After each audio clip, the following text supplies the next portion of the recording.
Mom, 3 years ago I promised you that after avenging Dad, I would conceal the identity of the capital's elite MS, Webster, no longer involve myself in corporate battles, and, as per your dying wish, marry Toby to live an ordinary, stable life. But now I'm getting a divorce. Violet finished her farewell, placed the white chrysanthemums down, and left the cemetery. In the misty drizzle, a combat helicopter stood parked on the helipad at the cemetery entrance. An elite and dignified middle-aged man waited nearby, bowing respectfully to Violet. "Young mistress, are you returning to the capital now? No rush, I'll go back after severing ties with the Hamiltons in a month." Violet got into the understated Mercedes parked nearby and returned alone to City Y's most exclusive villa district, JL Manor. As soon as she entered, Violet was met with the cold stare of her husband. "Toby, Violet, I've already registered our marriage with Pamela abroad. She and I are legally married now. You'll manage domestic affairs while she accompanies me outside. You'll still be Mrs. Hamilton. Why have you been wearing this black mourning outfit these past few days? What's there to be angry about?" Violet gazed at her handsome yet impatient husband, her porcelain face cold and expressionless. Before her mother passed away, she had quietly married Toby. She invested her dowry into the Hamilton family's conglomerate, saving the nearly bankrupt Hamiltons. Yet Toby left the country on their wedding night, having tenderly promised with all his heart to remain devoted to her for life, swearing he would never betray her. "Toby, for 3 years I've served your grandmother and sister diligently in City Y, funding your extravagant ventures abroad with my dowry so you could chase your dreams without worries. Now that you've made a name for yourself, you publicly announce your marriage to Pamela. What am I to you? Just a self-funded nanny."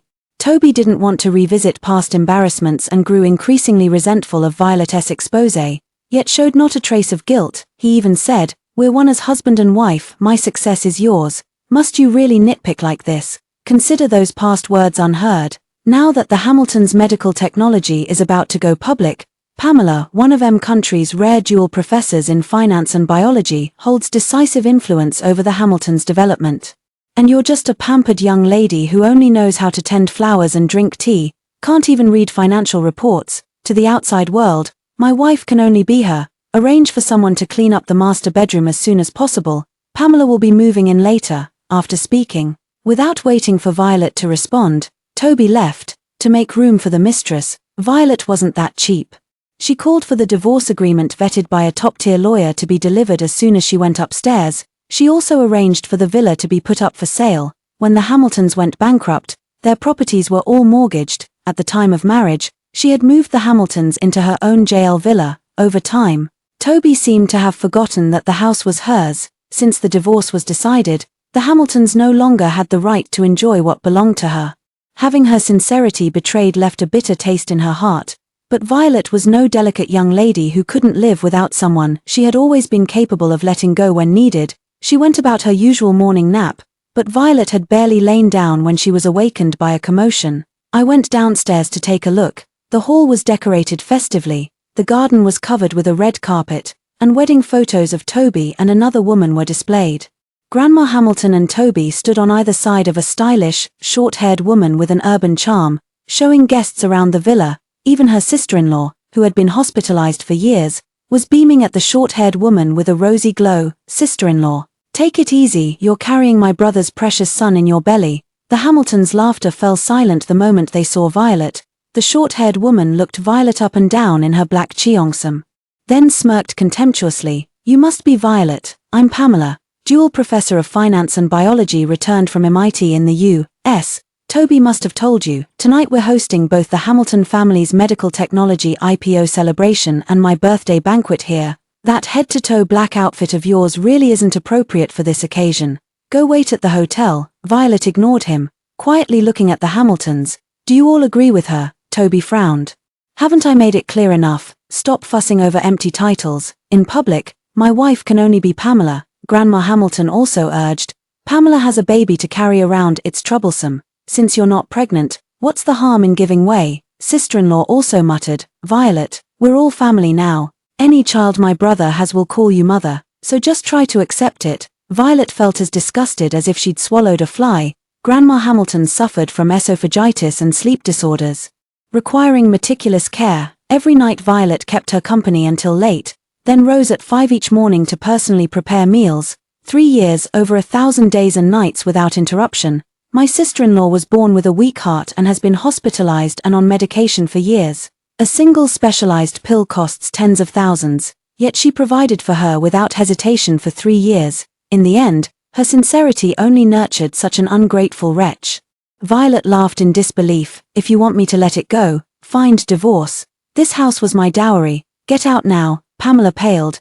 JL Villa is the most prestigious estate in city. Why, where else could host a banquet that would show off as much as here? Moreover, the invitations for her birthday party had already been sent out. If she changed the venue last minute, where would that leave her dignity? She steadied herself and spoke first. Violet, what I despise most are spoiled young ladies like you, who only know how to tend flowers, sip tea, and vie for attention. Don't worry, I have no interest in competing with you. Compared to marriage, what I value most is my career. After giving birth, I'll return to the lab in Country M to continue my research. My dream is to assist Toby in successfully developing targeted drugs for cancer treatment, helping Hamilton family's medical technology gain worldwide recognition. I am Toby's wife. And this fact is crucial for Hamilton family's medical technology. You might not know, but I've brought back a $300 million contract with MA Pharmaceuticals, an international giant. The deal will be signed right after this banquet. MA Pharmaceuticals Group, the sister-in-law gasped. Isn't that the company that monopolizes the life-saving specialty medication I take daily? Sister-in-law, you actually convinced MA to collaborate with my brother. That's incredible. Pamela nodded arrogantly, casting a sidelong glance at Violet. Even a young girl understands what you fail to grasp. I don't expect your understanding, but at least don't hold Toby back. With that said, Pamela went upstairs with a cold expression. Violet remained calm throughout. Toby immediately followed, but not without reprimanding Violet before leaving. No matter how much you fuss, you must leave JL Villa before the banquet begins. Was he turning into a robber now? Then, Violet heard Grandma Hamilton call security to throw her out. You can't take this house. Once you marry a chicken, you follow the chicken. Once you marry a dog, you follow the dog. You married into our Hamilton family, so your dowry naturally belongs to the Hamiltons. You can divorce, but you must leave with nothing, Grandma Hamilton said with absolute certainty. Violet gave a cold glance and retorted.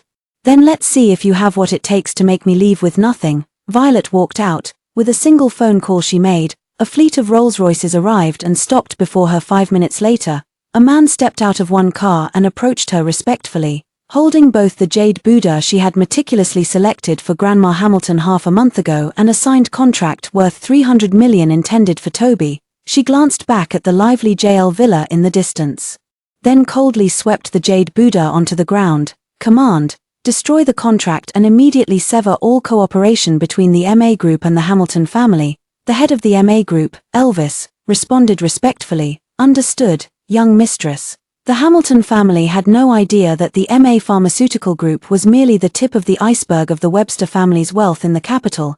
Pamela's so-called $300 million contract was, from start to finish, nothing more than Violet's support for the Hamilton family. Pamela thought it was her doing, and kept showing off. Let her have her moment of glory then. Soon, it was 9 p.m. The banquet had already begun. Mr. Toby and MS. Pamela are truly a match made in heaven. Not even 30 yet. They're already leading figures in the medical industry. I heard that the international medical giant MA Group specially sought out the Hamiltons for collaboration. The future of Hamilton family's medical technology is limitless. Mr. Toby, let's have a drink. Amidst the flattery from the crowd, Toby kept holding Pamela's hand, their eyes locked in tender affection. Just then, someone suddenly appeared at the entrance, shouting into the hall, Toby, starting today, our MA Group is severing all cooperation with the Hamiltons. A month later, MA Group cordially invites all medical enterprises in City Y to seek new cooperative partners. Who are you? What nonsense are you talking about? Pamela was angrier than anyone. Her reputation was built entirely on that $300 million contract with MA Group. But the person who came to deliver the message left immediately after speaking. Toby also looked grim and immediately called the person in charge of MA Group. After receiving confirmation, Toby was utterly perplexed. The head of MA Group had personally expressed great confidence in the Hamiltons. So why would they suddenly terminate the collaboration? Pamela, though also angered by MA Group's disruption of the banquet, she still comforted him. Toby, tomorrow I'll go to MA myself and renegotiate the partnership.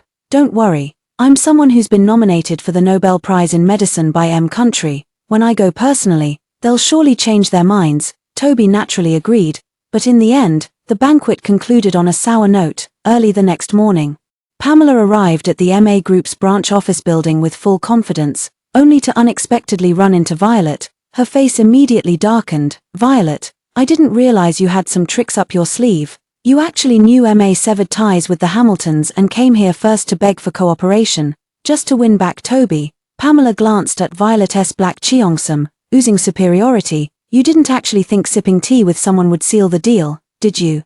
Violet remained composed. Such insight. Is this how you always negotiate partnerships?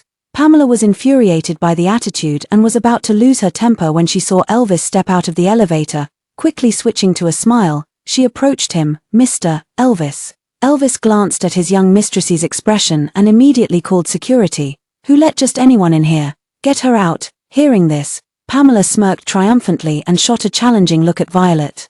The spoiled little miss who only knows how to compete for attention, yet pretends to be important by trying to negotiate a partnership. Do you think MA is someplace you can just waltz into? Serves you right to be thrown out. Before the words had even finished echoing, the security guard stepped in front of her. Please leave. Pamela darkened with rage. Make me leave. Are you talking to me? Without another word, the guard dragged her out and tossed her through Ma's front doors.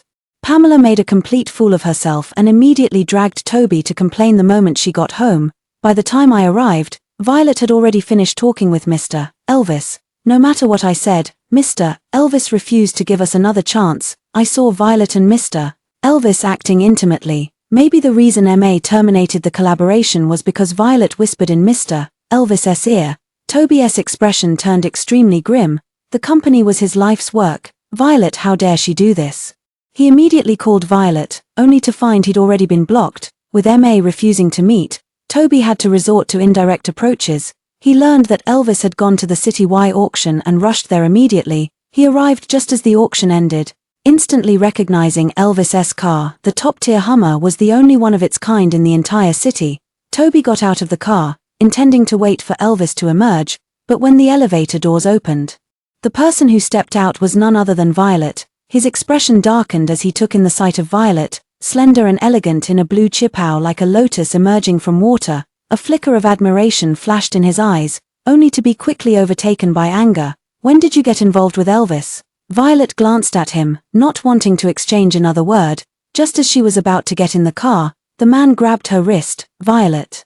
There's no need to date a man 20 years older just to spite me. The Hamilton family was funded by you, but it took me 3 years of hard work to revive it. There's your effort in this too. Surely you don't want the Hamilton family conglomerate to go bankrupt because of your pillow talk. Let's talk this through properly. Don't take things too far. The more she listened, Violet, the more ridiculous it seemed. When they drove her away earlier, why didn't they mention a word about her contributions to the Hamilton family? She raised her hand to cut them off, too tired to explain. Since you already know I'm being unreasonable, why don't you just hurry up and divorce me? Your grandmother wants me to leave with nothing, but I'm not that cruel. Just get out of JL Villa and compensate me with half the shares of the Hamilton family's corporation. Violet.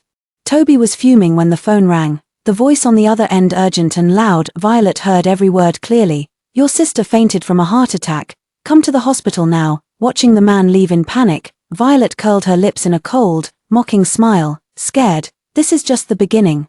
Did he think these 3 years of her managing the household for him were easy? The hospital. Toby rushed over upon hearing that Nellie had collapsed from missing her medication, furious. His temples bulged. Why wasn't she given her medicine? Grandma Hamilton, her voice hoarse from crying, continued cursing. This week's supply is gone. It's all that heartless Violet's fault. She left without leaving any medicine behind. Then go buy some myrrh. The steward beside him wiped sweat from his brow and replied softly, this medicine can't be bought. We've asked everywhere. Toby froze. How could it be unavailable? The steward looked troubled. We've already inquired. This medicine is a patented specialty drug under the MA Group. Without personal connections, no amount of money can buy it. Human feelings. Toby rubbed his temples. How did Violet manage to buy it? Then he thought of Elvis, and his face instantly darkened with fury. As he was pondering, his secretary hurried over. Bad news. Mr. Toby, the medicinal herb supplier who's been working with the Hamiltons, suddenly wants to terminate the partnership. Toby was irritated as he led people into the hallway. You need to ask me about such a trivial matter, just change suppliers. But this medicinal herb supplier is from the capital, their quality is the best, and the lab's planned equipment set was snatched away by someone else. Without the upgraded equipment, the new project can't proceed. Toby snapped impatiently. Then throw more money at it and get it back. The secretary's face turned ashen. The cash flow isn't enough.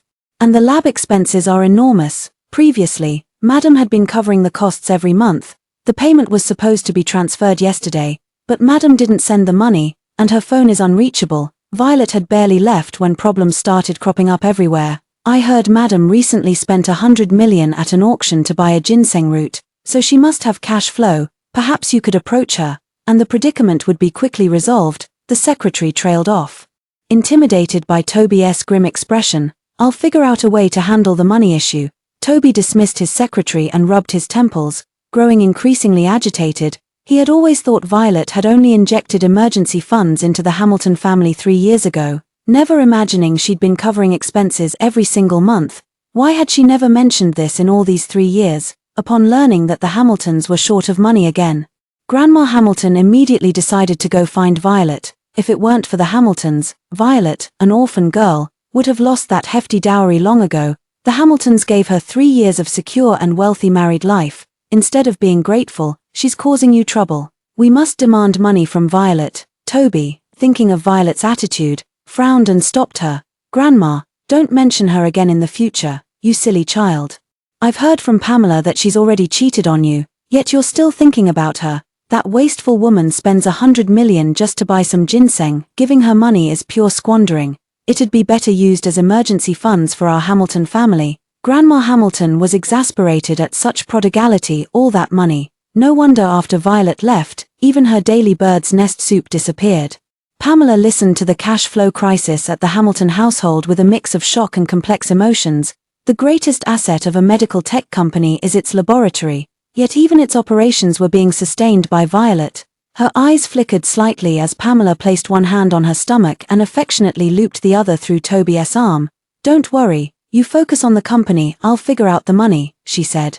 Violet's first instinct upon receiving Pamela's invitation was to delete it and block her, but when she went to the cafe the next day, she still ran into Pamela. You saw Toby? Pamela demanded with an accusatory tone. You keep saying you're getting a divorce, yet you shamelessly cling to Toby. Don't you think you're degrading yourself? Violet chuckled lightly. A dual professor in finance and biology, celebrated in M country, yet knowingly becomes the other woman.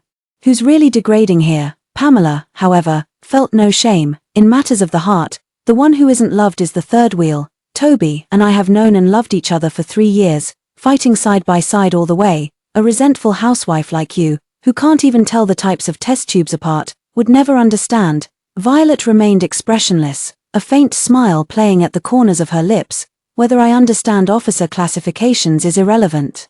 All I know is that the Hamilton family conglomerate is about to go bankrupt again. She stood up and slapped $200 bills onto the table. Consider today's coffee my charitable donation to you. Good luck, Mrs. Hamilton. With that, she walked out the door. Just as she reached the steps, Pamela chased after her and grabbed her arm provocatively. You didn't think I came just to say that, did you? Violet was about to raise her hand when she saw Pamela collapse straight downward.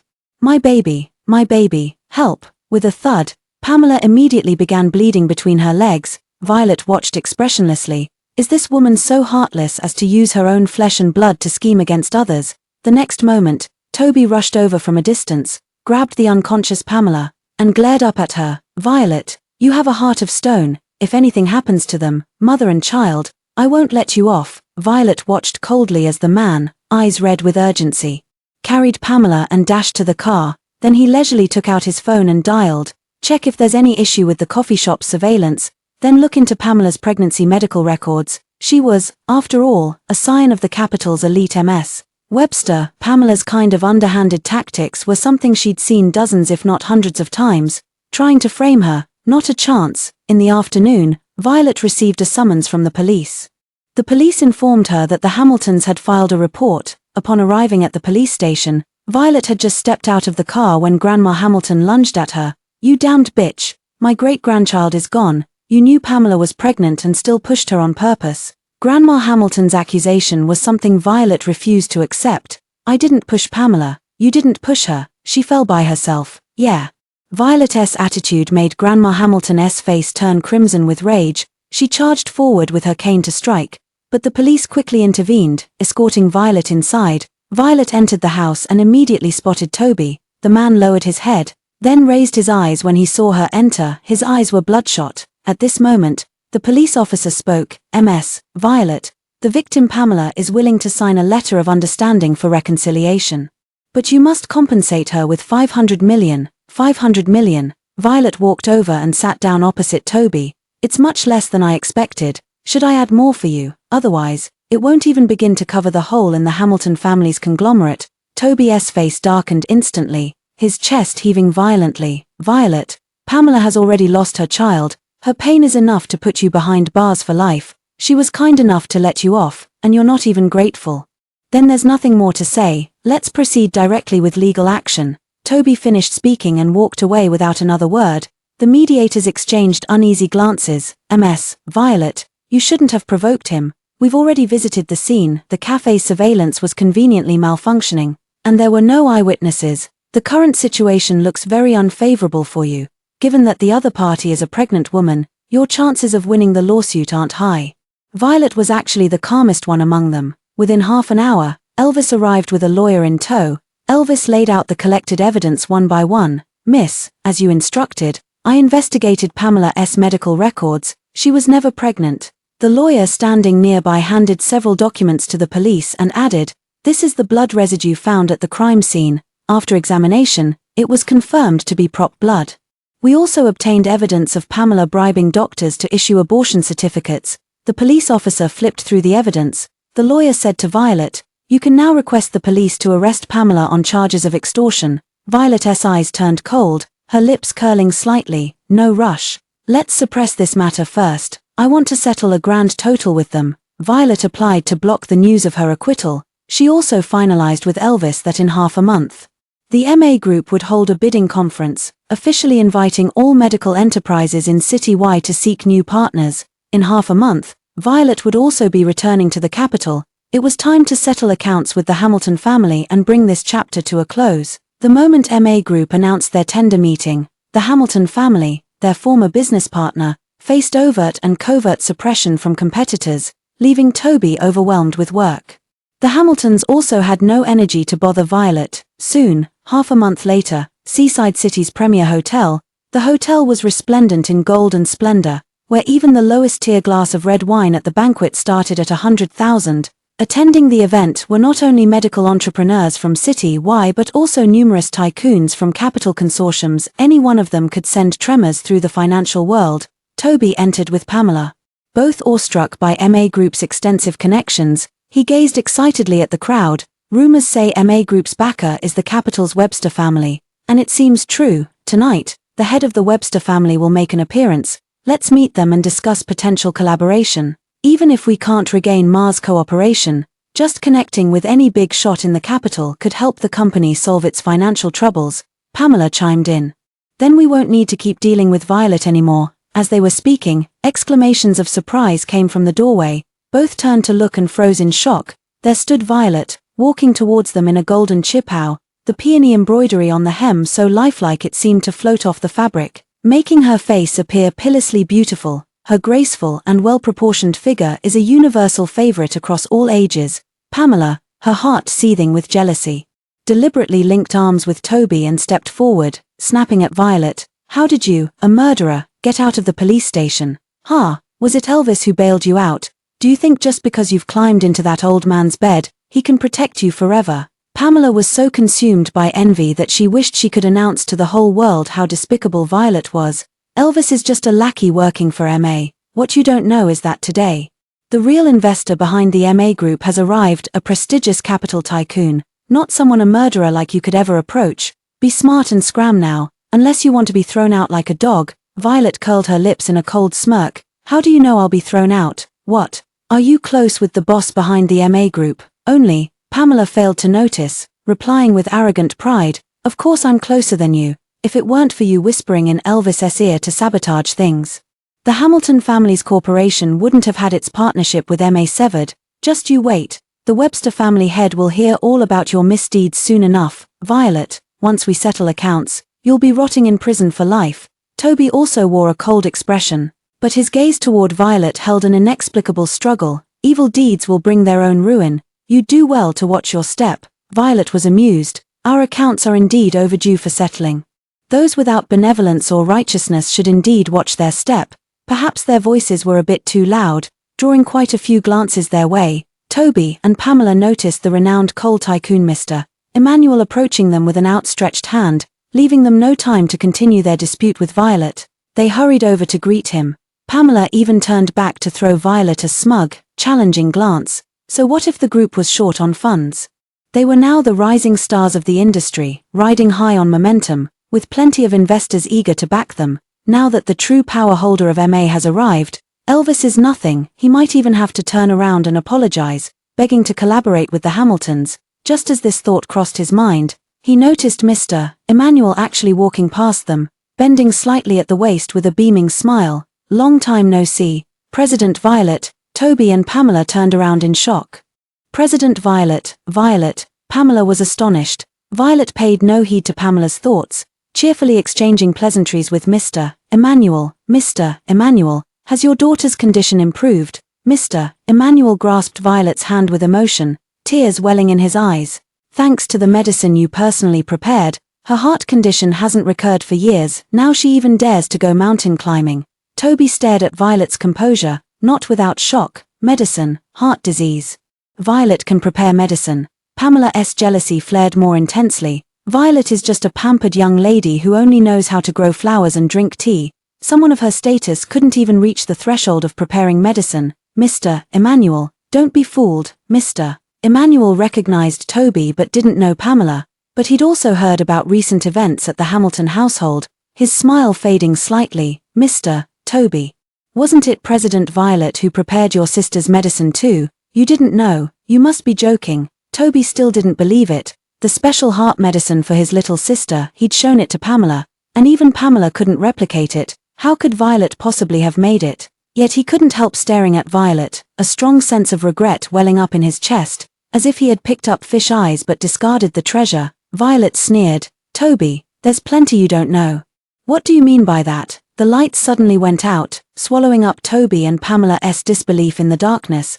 The next second, a beam of white light fell upon Violet, as Elvis's voice suddenly echoed through the microphone. Thank you all for taking time out of your busy schedules to attend MA Group's bidding conference. Now, let's give a round of applause to welcome the head of the Webster family and the leader of MA Group, Miss Violet Webster, to deliver her speech. Immediately, the lights in the venue flashed back on, illuminating Toby's utterly shocked expression with crystal clarity. Violet, Toby felt as if a dark corner of his heart had been suddenly washed away by a flood, leaving it abruptly illuminated.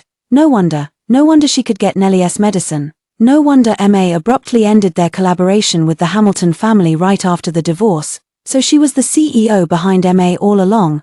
Pamela also widened her eyes in shock. You're actually the person in charge of MA. How is that possible? Aren't you just some rich heiress who inherited money after her parents died? How could you possibly? Mr. Emmanuel heard this and wordlessly moved farther away from Pamela. He was a superstitious man who firmly believed that staying close to fools would make one foolish too. Violet didn't even bother to glance at the two of them. Striding directly onto the stage, she looked at the audience below and spoke with poised elegance. Welcome, everyone. As you all should know, today is MA Group's bidding session to seek new cooperative partners. Toby was stunned. Violet paused, sweeping her gaze across the room before continuing. Our company hereby announces that we will cease all business dealings with the Hamilton family from this moment onward. Furthermore, any company that maintains cooperation with the Hamilton family will no longer appear on Mars' list of potential partners, of course. The specific choice of who to collaborate with remains your freedom and right. I have no authority to interfere. The moment these words were spoken, the entire room erupted in uproar. Wasn't this essentially declaring to all of City Y that anyone who collaborates with the Hamiltons would be opposing MA, and opposing MA would mean opposing money itself, wouldn't it? But it's no big deal. Everyone present knows perfectly well which carries more weight, the MA Group or a minor Hamilton family. What's more, The MA Group has the backing of the Capital's Webster family behind it. Only a few families suddenly panicked upon hearing this. Wait, can withdrawing from our current collaboration with the Hamiltons not be counted? Toby and Pamela's expressions visibly darkened in an instant. These families had clung to them relentlessly when they first returned home, but now they're quick to cut ties. Pamela shouted angrily, "How dare you, Violet? This is deliberate malicious competition." Upon hearing this, Violet let out a light chuckle. Before she could speak, a big shot from below had already mocked, "Competition? There has to be something worth competing for. How can a small-time Hamilton family tech company even compare to MA? Do you really think the whole city doesn't know how you got your start? You actually believe it was your so-called research project? If it weren't for Mars' full funding, who would even know your Hamilton family? You really think you're some kind of treasure?" Another chimed in. "Exactly, otherwise, why couldn't you find any partners after MA pulled their funding?" One of the big shots who knew about the secret marriage between Toby and Violet laughed and said, "Mr. Toby, others might mistake fish eyes for pearls, but you threw away a priceless gem like it was trash. Bet on the wrong horse, didn't you?" Toby's face instantly turned extremely grim. This was him cursing himself for mistakenly thinking he had discarded the useless Violet, never realizing that Violet was actually his greatest support. Violet may be wealthy, but Pamela's abilities surpass those of Violet. Pamela has genuinely fought her way up through sheer capability. Even if he had known Violet's identity earlier, he was certain he would have fallen for Pamela. How could he possibly pass off fish eyes as pearls? "Hey, what does this mean?" someone asked. "You all don't know yet. Back then President Violet secretly married Toby, but on their wedding day the groom went abroad. Now, after 3 years overseas with Mars funding, his return successful, bringing back a little trophy wife." The term little trophy wife was dripping with sarcasm. Sounding particularly grating to Pamela's ears, she retorted furiously, "I've achieved today's accomplishments through my own step-by-step research. Violet just has the inheritance left by her parents. Without that, what would she be? She's the one who relies on men, a parasitic vine, a pampered little wife, useless." Yet her voice brought no change to the audience's perception. They all began sizing up Pamela, comparing her to the ethereal Violet on stage. A single glance was all it took for them to reach their conclusion. Pamela was utterly defeated. The white dress made her originally not so dark complexion appear dull, perhaps to complement her plain attire.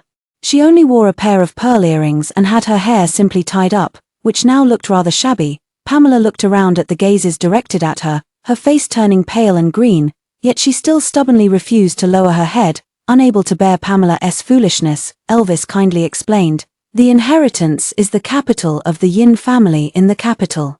MA Group was founded by President Violet when she was 16 years old, without relying on a single penny from her family. "You're lying. How could she start a company without family support?"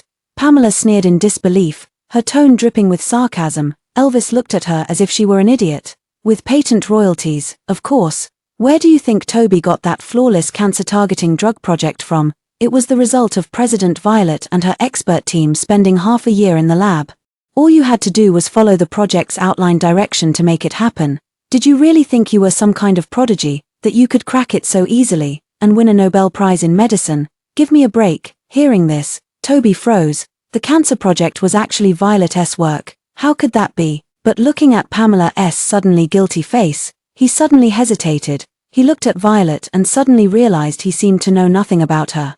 This wife he'd been married to for 3 years, the joy and excitement he felt when marrying her had already faded into obscurity. All he remembered was her stunning, celestial beauty on the day they first met. Later, Pamela appeared in his life, working tirelessly day and night alongside him for the company's growth. Watching Pamela's dedication, Pamela's ambition, and Pamela's uniqueness compared to other women, he suddenly felt that the pampered young lady Violet back home, who only knew how to indulge in luxury, wasn't even worth a single strand of Pamela's hair. Looking back now, had he been wrong all along? "How could I?" Mockery flooded in like water, and Toby's face darkened. Pamela turned pale as a ghost, clutching Toby's hand. "They're lying. That project was the result of my painstaking research. You saw it with your own eyes. I wouldn't lie to you." Her heart was filled with overwhelming dread, but now Violet is the CEO of MA, and Toby.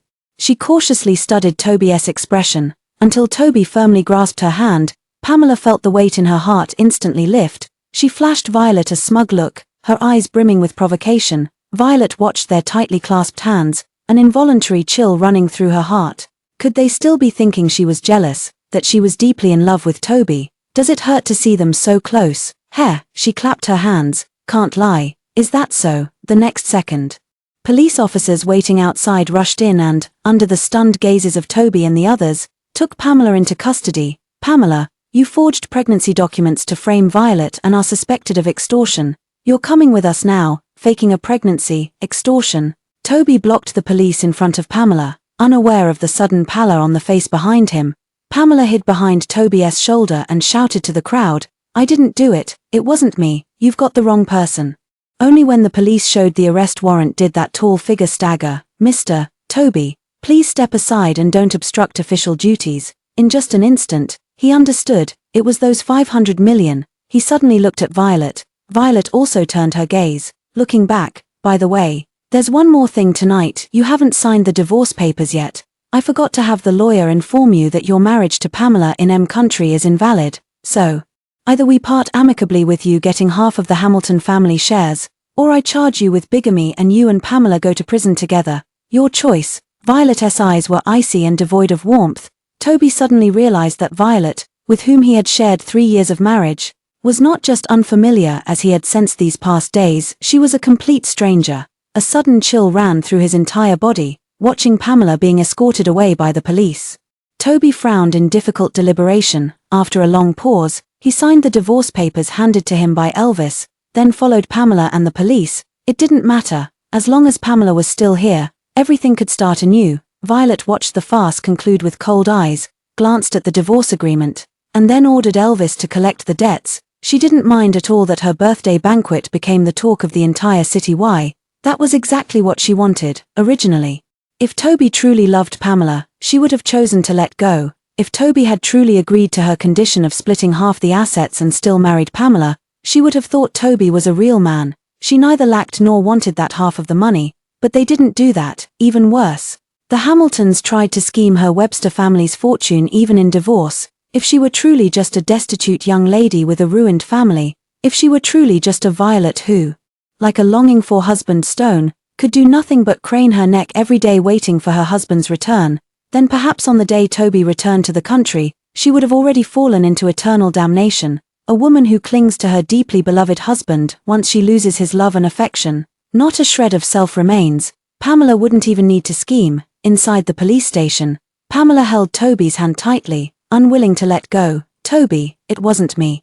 I would never do such a thing. Hearing this, Toby's brows furrowed tightly before quickly relaxing again.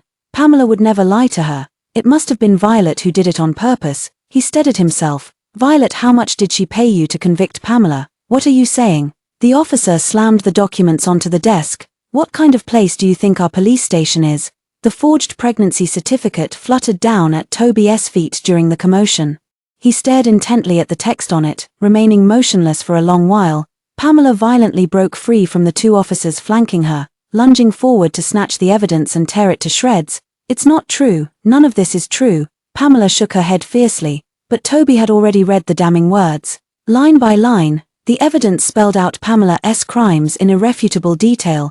Watching the man's expression darken instantly, Pamela's eyes welled with tears as she collapsed to her knees, her voice breaking with desperate sobs. She quickly said, Toby, I did all this for you, for the company. Without those 500 million, how can we proceed with the next steps? I couldn't bear to see you worried. We've been through thick and thin together for 3 years, you know how I feel about you. Hearing this, Toby's eyes flickered with emotion. Pamela had only resorted to this desperate measure to help him overcome the crisis. His eyes flashed with heartache, but just as he was about to speak, a graceful figure appeared at the door. Violet had changed out of her golden gauze dress and into casual everyday shirt attire. She walked in through the door, looking coldly at the scattered debris on the floor. Pamela, had enough tearing? If not, I've got plenty more here.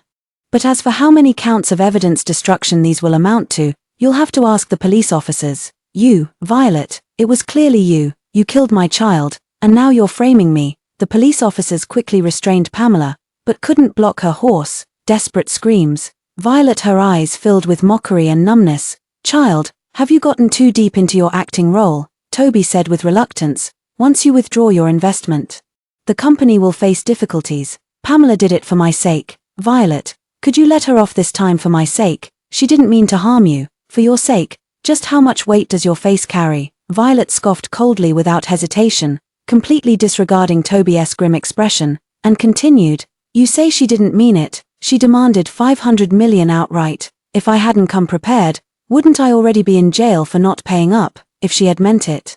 Wouldn't I be facing execution by now, intentional or unintentional? Toby, are you truly foolish or just pretending to be clever? What I uncovered effortlessly has eluded you all this time. Let me enlighten you, whether Pamela acted with intent or not. As she spoke, Violet pointed at Pamela. You faked a pregnancy to force your way in, making Toby establish a relationship with you in M country and bring you back, pressuring me to divorce.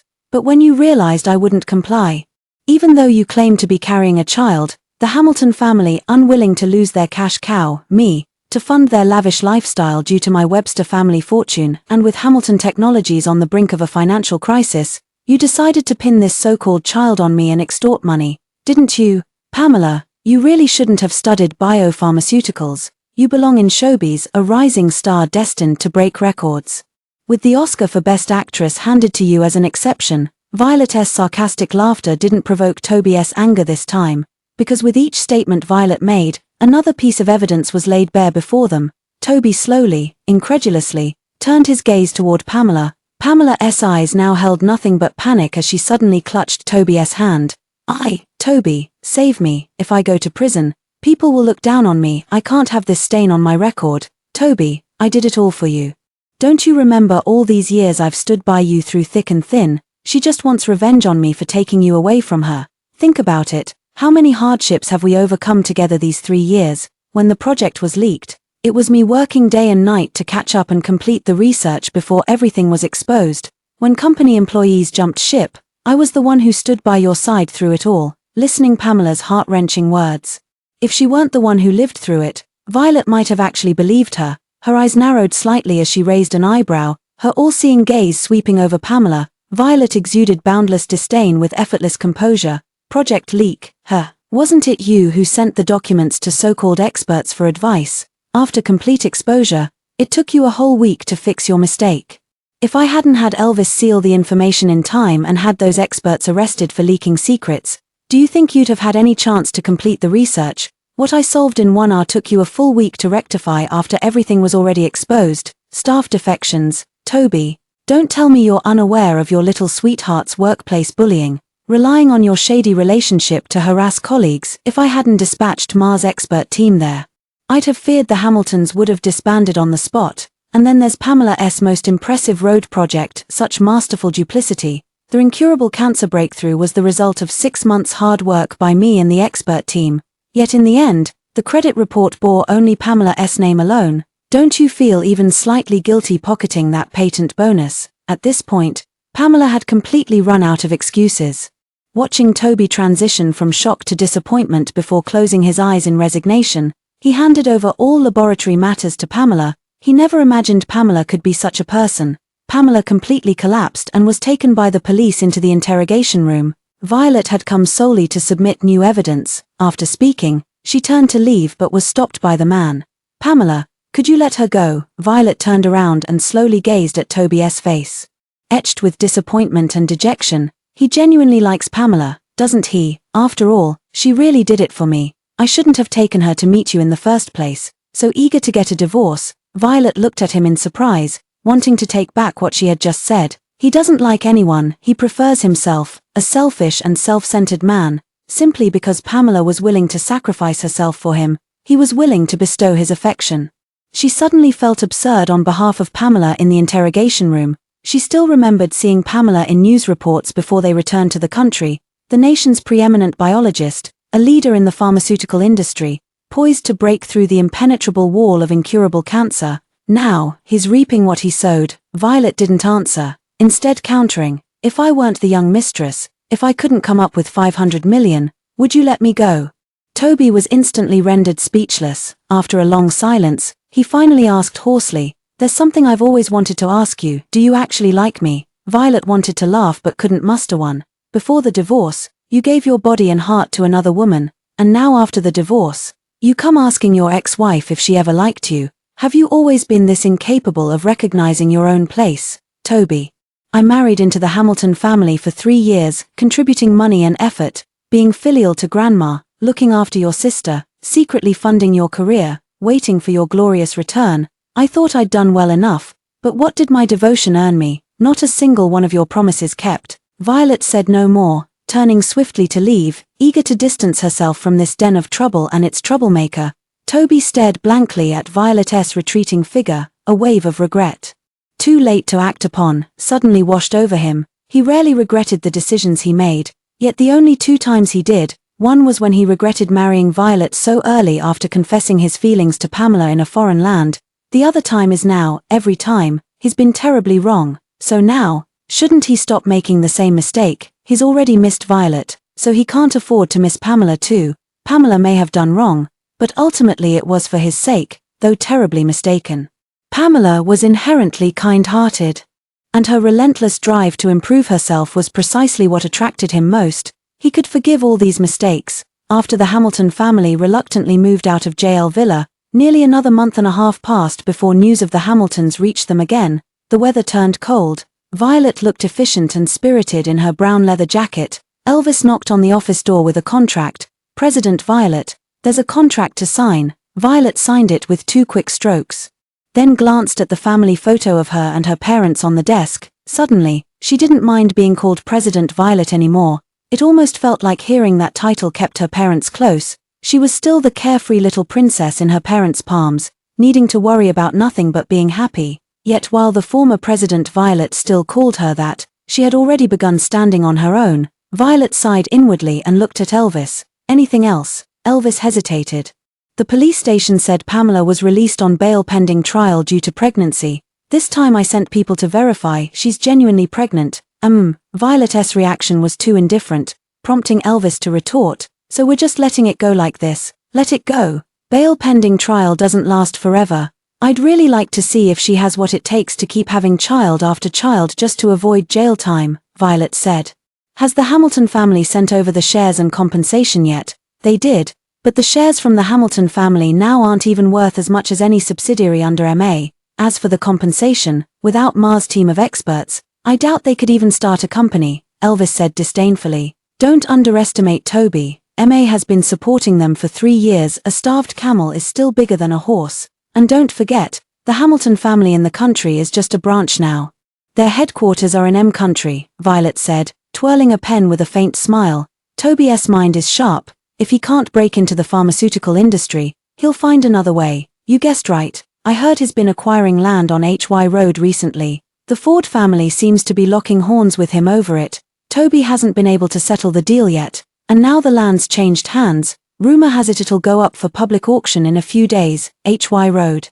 Wasn't that the exact location she'd been planning to acquire for her biopharmaceutical company? "Wait, that can't be right," she exclaimed in surprise. "The Ford family? Dylan?" "Yes, he's taken power." Seeing Elvis nod, Violet couldn't help but feel astonished. Toby wanted that land because it was cheap. Being involved in real estate himself, whether he kept it to build and boost the value of his surrounding properties or sold it off later as a package deal, he wouldn't lose out either way. "Dylan, why are you getting involved in this mess?" As far as she knew, the Ford family didn't own any properties or shops along HY Road. Even further out, they hadn't built any factories either. Surely it couldn't just be for fun. "I'll go check out that auction too. Haven't seen Dylan in years." Elvis nodded and immediately went to make arrangements. The Ford family building. Jack plopped down onto the leather sofa and was poked by his phone. As soon as he picked it up, the screen lit up. Looking at the woman draped in golden gauze on the screen, Jack was so startled he nearly jumped up.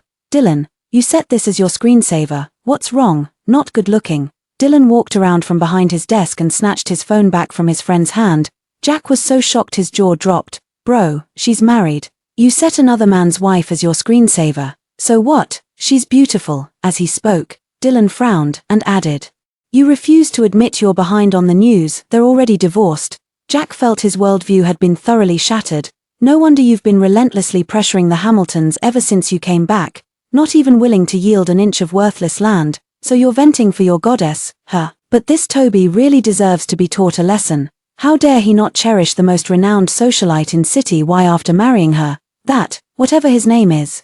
I've seen his photo, he's downright ugly, not even worthy of Violet's little finger. Dylan snorted coldly. She's not worthy, but it's been years since you last saw her. By now, Violet must have long forgotten you. What's the point of standing up for her like this? Jack asked, puzzled. If you say this good buddy of yours likes her, he didn't seize the opportunity when she was single. After getting married, he went abroad in disappointment, and after divorcing, he hurried back in a rush. Cheap flight tickets. Dylan raised his phone. The screen lit up, flashing Violet's face in front of Jack before walking away, leaving behind a trailing remark, because she's pretty. Jack, lol. Violet thought she would next see Toby at the auction, watching him spar with Dylan. Little did she expect Toby to show up the very next day. He knocked on her office door with a frantic look. Can you sell me some of Nellie's medicine? She's passed out, her life is hanging by a thread. Isn't Pamela out now? Why didn't you have her prepare the medicine for your sister? Toby looked grim.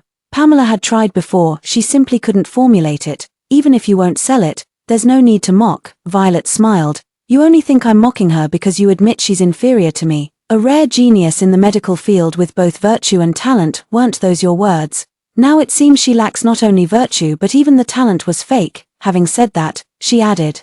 Now that's sarcasm. Toby's expression grew even more unpleasant. Violet raised an eyebrow. I could sell it to you. The cost is around $100,000. Considering we were once married, I'll sell you one for $500,000. Violet added. $500,000. Toby exclaimed in shock. MA isn't short of that kind of money. Are you trying to fleece me? Whether they're short or not, I didn't ask you for the drug money from the past 3 years.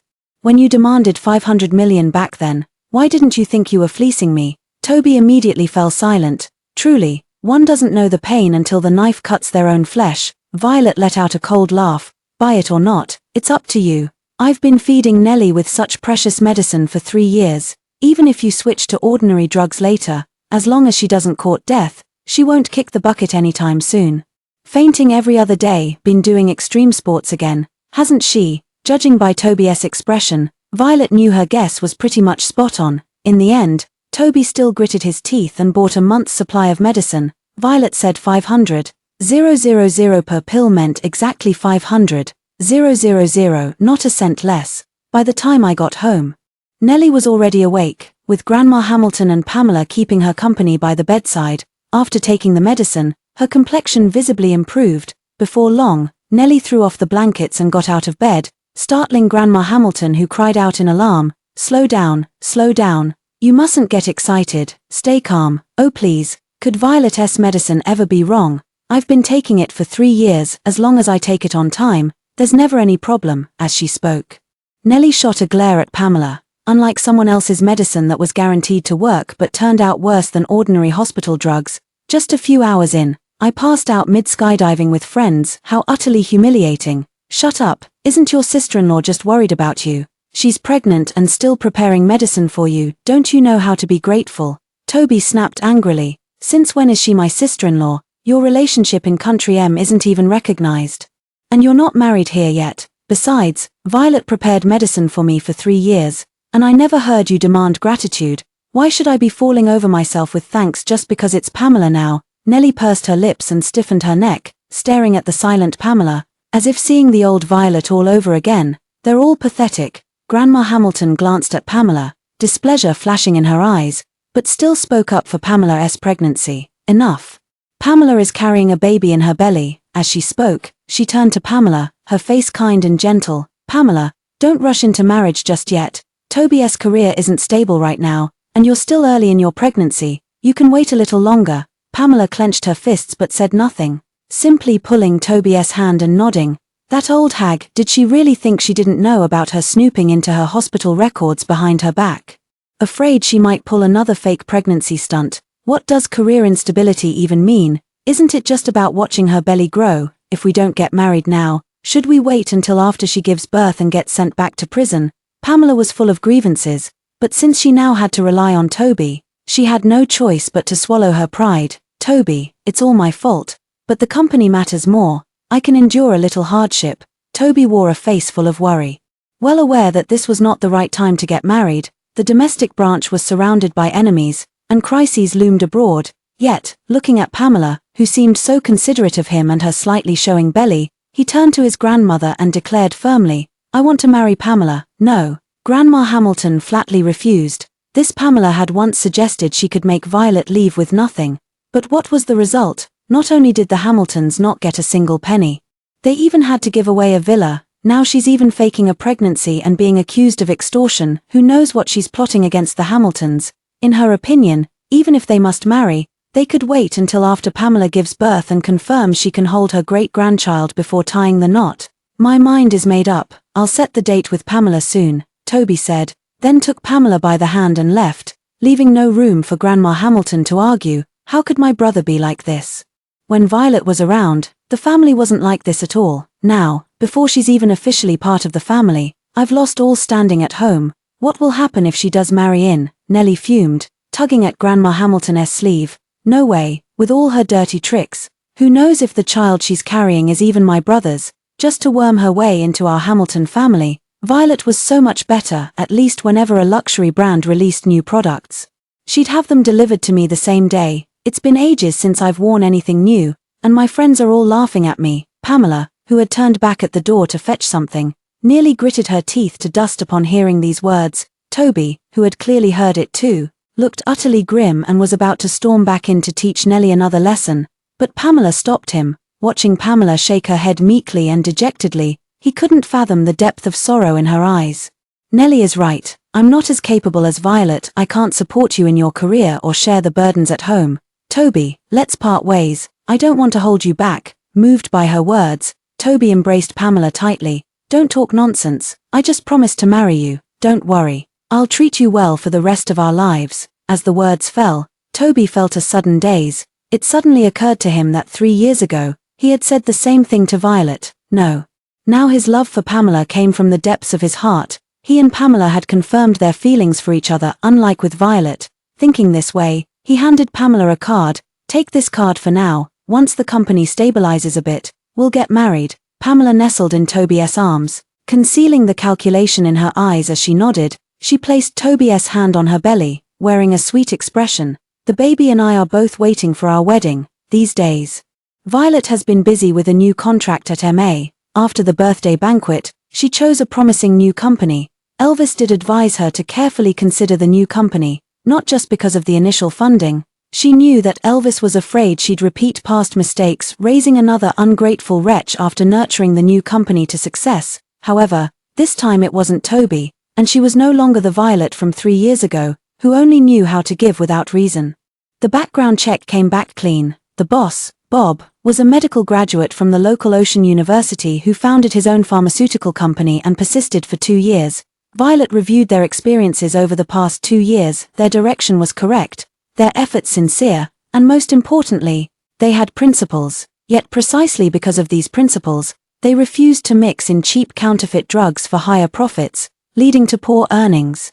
Legitimate pharmaceutical companies, meanwhile, disdained partnerships with small firms, and even when they did cooperate, the prices offered were significantly higher. As a result, the company's sales were dismal, and what Violet valued most was exactly this: signing contracts with those seasoned veterans who had navigated the business world for decades might guarantee steady profits, but if she could help a principled college graduate just entering society, perhaps she could prevent a rising star from falling, then send the contract to Integrity Pharmaceuticals. After signing the documents, she instructed Elvis to inform Bob from Integrity Pharmaceuticals about Ma's decision to collaborate with them.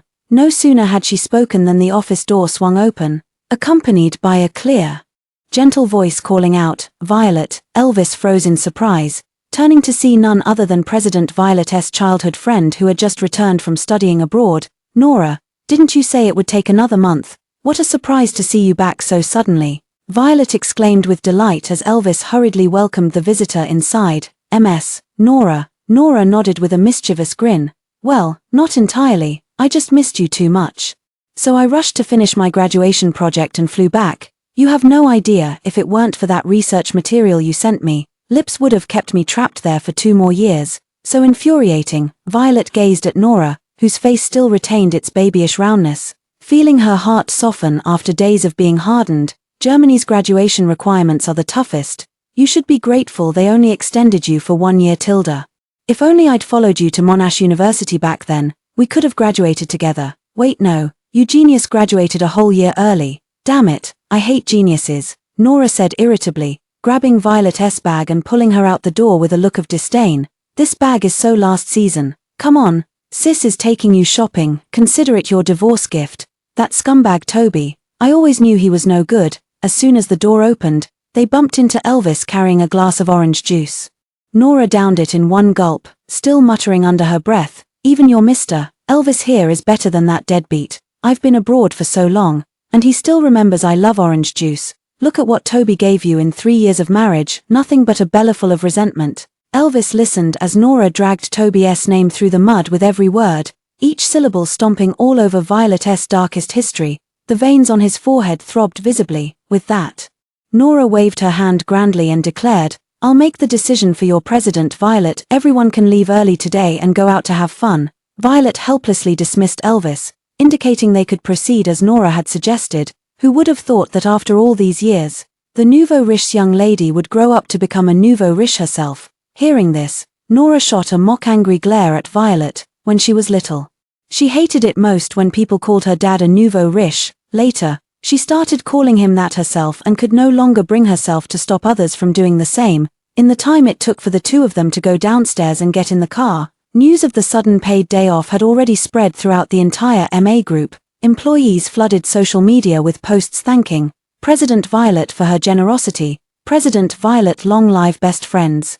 Dylan showed up right at that moment, inexplicably finding himself shut out. Elvis apologized, saying, President Violet isn't here, the company is closed today. Jack was the first to react with an glanced at the date, and said in disbelief, your company takes Mondays off too. It was a last-minute decision. Jack gave a thumbs up, bold move. Then he glanced at Dylan and said, why don't you find a fortune teller to divine your fate with her? Forget being together, how is it even this hard for you two to meet? If you can't speak properly, then shut up. Dylan glared at Jack and was about to leave when a man rushed in through the door, calling out to Elvis, who was just entering the elevator, Mr. Elvis, I'm Bob. Is it true that President Violet has decided to collaborate with our company? I rushed over as soon as I got the news. Has President Violet really chosen to work with us? Hearing this, Dylan paused, frowned, and turned to look. A young male college student with delicate features, still carrying a backpack, Ma's new business partner. The Ford family's collaboration proposal, has the secretary delivered it yet? Violet didn't see it. What was Violet thinking? Jack, acting as a mouthpiece, saw right through Dylan's thoughts and let out a knowing chuckle before deliberately adding, after all, President Violet is divorced now. Being good-looking in the same industry can sometimes be a form of competition. His gaze then lingered on the faces of Bob and Dylan. To be honest, Bob is quite handsome, a pretty boy type with delicate features. In comparison, Dylan does come off as more rugged, with his domineering attitude and bad temper. Jack poured out everything on his mind, but before he could finish, the stern-faced Yama King gave him a hard kick. Let's go, gritting his teeth in frustration. With that temper, he still wants to pursue Violet. He couldn't even catch up to him. On the other side, Violet drove Nora to SKP. In recent years, she had rarely gone out shopping, as she was preoccupied with the trivial matters of the Hamilton family, and any spare time was spent in the lab. Even Nellie's jewelry and wardrobe updates were entirely handled by Elvis. Now, it's likely that Elvis, a grown man, knows more about these things than she does. Nora remained the same as before, disliking VIP fashion shows. She walked into the store, picked up a piece of clothing, and held it up to Violet. I've noticed, Violet, every color looks stunning on you. Just after the Gianni Versace event, let's go take a look. The two went to Versace. The SA had just taken the dress Nora liked into her hands when it was suddenly snatched away. Sorry Aylin, my customer is in a hurry. This dress is the only one available in the country right now, so let the person who's ready to buy take it first. Okay, Nora was still looking at clothes and didn't notice what was happening.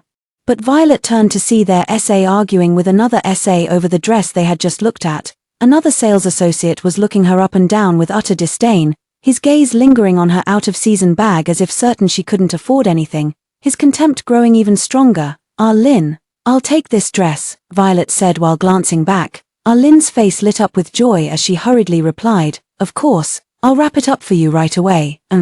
Violet calmly followed Nora to look at the bags. Just when she thought the matter had ended there, within 2 minutes, the click of high heels and a haughty voice came from behind. This dress is what I picked. Are you trying to take it from me? Violet raised a brow at the familiar voice and turned around with Nora, Nellie, and Pamela. Pamela followed behind Nellie, her face no longer carrying the arrogance of their first meeting, yet her gaze toward Violet was now filled with hatred. Well, no more provocation, just hatred.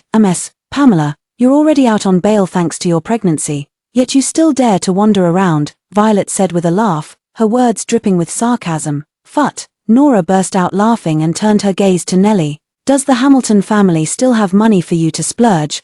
This dress costs $190,000, that's a month's income for your brother's company. Isn't it? You, Violet, how long do you think you'll last without my brother? With your brains, I'll be waiting to see MA go bankrupt. What's it to you if I'm gone? This dress, charge it, I'm taking it. With that, Nellie handed over a black card. The sales associate eagerly rushed to process the payment. Violet narrowed her eyes slightly. If she wasn't mistaken, this was the same card she had originally given to Nellie, demeaning her to her face while still spending her money. Violet smiled and nodded. Oh, then I'm afraid you won't get to see neither the dress nor Ma's bankruptcy. Nellie changed her expression. What do you mean? As soon as the words fell, SA came over with the card. Miss Lynn, this card can't be used. The funds inside have been frozen. How could it not work? This card is... Nellie paused mid-sentence, suddenly remembering this was the black card Violet had given her. Bitch, why did you freeze my card? Only a shameless bitch would spend other people's money, Nora snapped with a dark expression, cutting off Nellie mid-sentence. What? Your mother only gave birth but didn't raise you properly, is that why you've got no morals? Nellie couldn't win the argument against the nouveau riche Nora. Her cheeks flushed red with anger as her chest heaved violently. Pamela quickly interjected, since you're already divorced, why be so aggressive? I thought you were more noble than this. Noble, if you're so noble, why are you climbing into bed as the other woman? Nora was like a woman possessed, ready to take down one or two without hesitation, completely out of control. The SARS had all gathered around, whispering about Pamela, especially her slightly rounded belly. Violet scoffed coldly. My money, I'd rather throw it away than spend it on someone with no conscience. Then he turned to Nellie and said, don't you love spending your sister-in-law's money the most? Let your Pamela sister-in-law pay for it. Hearing this, Pamela turned pale. Toby had given her that card originally intending for her to buy something for herself, but since staying at the Hamiltons, to maintain good relations, she had no choice but to frequently buy supplements for Grandma Hamilton. Now she had to accompany Nellie out shopping for clothes and jewelry, which had already cost her quite a bit. And then there's Nellie's heart medication. Toby just casually said to leave the MA procurement to her. Where exactly is she supposed to get the money from? Wouldn't it come from this card? Just yesterday, she spent $500,000, now another $190K for a dress. Her heart is bleeding. Back when she was with Toby, she didn't have to worry about anything, not even money. Now, as they're about to get married, she finds herself unable to make ends meet. To make matters worse, she's landed herself in legal trouble, yet she refuses to let herself regret it. Everything is Violet's fault. If she hadn't insisted on Toby marrying her out of obligation, Toby wouldn't have realized his true love was Pamela only after meeting her, unable to divorce. Leading to all these subsequent events, blame Violet. Pamela's hand clutching the card tightened increasingly, suppressing her resentment. Pamela clenched her teeth and handed over the card, forcing a smile. Just charge it to me. Nellie showed no gratitude at all, scoffing. You what? Yours is still my brother's money anyway. Stop pretending it's your own face. Ha ha ha ha. Nora laughed loudly and mockingly, while Violet curled her red lips, glancing at Pamela. The emotions in her eyes were unmistakable to anyone. Is this the Hamilton family you've been scheming so hard to marry into? Pamela's expression turned exceptionally grim. By the way, Linda, I don't want this dress anymore, Nellie tutted again. While the SA beside Nellie smugly glanced at Linda, a $190,000 dress, her commission this month was finally guaranteed to top the charts. Violet drew out her words and continued. Besides this dress, 2 of every new season's collection, bags, shoes, clothes in both our sizes. Same old address. As the words fell, Nellie and the SA's expressions froze. All right, I'll personally deliver it to JL Villa for you. Violet took Nora away. Once again relieved that she had cut her losses in time, sales associate Linda excitedly bowed repeatedly as she saw the 2 off. Violet hadn't made this purchase specifically to vent her anger. Not only did it slap SA in the face, but it also made Pamela's $190,000 seem like a trivial expense. Nellie's expression visibly darkened further. Back in the day, She didn't even need to visit boutiques whenever her favorite brands released new collections. Specialists would come to her home and refresh her entire wardrobe. Pamela had only bought her one dress, and still acted so begrudgingly. With such a stark comparison, Pamela couldn't even bear to glance at it. I really don't understand what my brother was thinking, choosing you over Violet. Nellie stamped her foot, abandoned the dress, and stormed off. Pamela clenched her fists so tightly her nails nearly broke the skin. She thought to herself, once she married into the Hamilton family, she'd teach them a proper lesson. For now, she endured. She still needed Toby's protection. They're not married yet. If Toby had to choose between her and the Hamiltons, he would never pick her. Can't afford to burn bridges yet. Violet, I won't let you get away with this. Didn't the Hamiltons treat you this way before? After leaving the house, Violet, the two found a cafe to rest. Nora's smile suddenly froze as she asked. Violet pondered, feeling it was true, yet also not, so she nodded. Then shook her head. Yes, because indeed the Hamiltons relied on her for financial support. No, it's because she was footing the bills. The Hamiltons had been living peacefully. The Hamilton matriarch and Nellie found her tolerable enough. Toby never bothered her before he returned. That's why she had time to immerse herself in the lab, conducting research experiments for Toby. But now that Pamela is about to join the family, their standard of living is dropping instead of rising. It'd be strange if they gave Pamela a warm welcome. Nora looked at Violet with heartache in her eyes, her voice seething with anger. Those ungrateful wolves. Violet comforted her. Didn't you already get divorced? You're acting as angry as if it were your own divorce. Had I known, I wouldn't have advised Dylan. You'd have been better off with him than with Toby. Violet was utterly confused. What does Dylan have to do with this? Nora was immediately speechless. The whole circle knows Dylan likes Violet, yet Violet herself remains oblivious. Nora chuckled dryly. Nothing much. What's for dinner? You have no idea how awful German grass tastes. I'm gonna feast now that I'm back. Violet rubbed her forehead helplessly and teased deliberately. Ma's cafeteria is pretty good. Come on, walk me back to the office. Nora pulled a long face. Then I'll eat you bankrupt. Come on, let's go bankrupt SKP first. Night falls. At the Hamiltons, as soon as Toby returned, Pamela informed him that the money in the card had been spent. Actually, Toby had also received the notification, but he thought Pamela was buying research materials, so he didn't ask further. After all, back in Country M, there were times when they'd spend millions on things deemed worthy of research, but upon learning it was for buying Nellie a dress worth $190,000, Toby's expression froze slightly. He said disappointedly, Pamela, Nellie is just a child. How could you indulge her like this? The company is in chaos right now. I couldn't even secure a $300,000 project during today's negotiations, and you two spent $190,000 in one afternoon. Pamela was stunned. She had come to complain and play the victim. But unexpectedly, Toby scolded her without even asking for an explanation. Her face immediately fell. Toby, what do you mean by this? Toby sensed Pamela's anger and, suppressing his irritation, sighed. I'm not blaming you for spending recklessly. I'm saying, you know the company is in trouble right now. When Nellie acts out, you should be the one to advise her. Advise her. I can barely even win her over. How am I supposed to advise her? What position do I have to advise her? Right now, I'm just your girlfriend, pregnant with your child but without any real status. You know exactly how your grandmother and sister treat me. Pamela's tone shifted from sharp to soft, expertly manipulating Toby. It's my fault. They do like you, don't overthink it. Toby pulled her into his arms. Nellie is still young and immature. I'll talk to her for you. As for marriage, didn't we agree? Once I secure the HY Road property and the company overcomes this crisis, I'll go discuss it with your parents. Only then did Pamela respond with a soft In the blink of an eye, auction day arrived. Dylan had been shuttling between China and Country M for a week straight, originally planning another business trip until Jack stopped him with a timely phone call. Take me to the auction today. I want to see if there's anything fun to bid on and bring back to cheer up the old man. Dylan remained silent for a long moment. Jack raised his voice twice as loud. Have you forgotten about this? No, Dylan denied, looking at the plane ticket in his hand. He hung up the phone and immediately called his chief secretary. Cancel this ticket. Buy one for the vice president now. He'll handle this collaboration. I have something more important. The chief secretary tried to dissuade him. But you've been following this project for half a month. If we suddenly send the vice president, won't the other side think we're not sincere enough? A $30 billion partnership shouldn't be shaken just because the person negotiating the project changed. If that's the case, We're better off not working with such a company. Do as I say." "Yes." The chief secretary took the order and left. Dylan quickly set down his suitcase and drove straight to the auction. Violet thought she had arrived early when she got there, but surprisingly, she didn't see Dylan.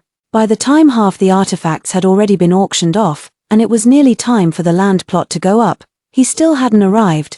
Toby kept his eyes fixed solely on the land at HY Road.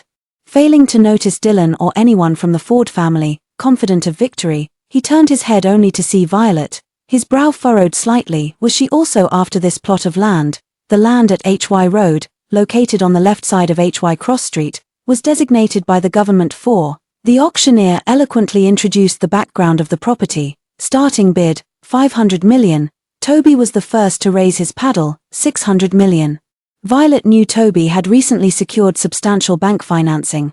Though the exact amount eluded her, judging by his current posture, he seemed determined to win this auction at all costs. She merely wanted an open space to build factories and laboratories. The location mattered little. But seeing Toby so effortlessly ahead, she might as well drive up the price for her own amusement. Why let him have his way so easily? Violet kept incrementally raising the bid, each time just half a step higher, forcing Toby to escalate further. Seeing Toby's brow already furrowed, Violet continued holding up her sign, 1 billion. She had roughly guessed that his available funds were probably only around 1.5 billion. The commercial value of this land wasn't high. Getting 800 million would already be the maximum. 2 billion. Bang. The entire room turned to look at the figure who had made the bid at the entrance. Violet was no exception.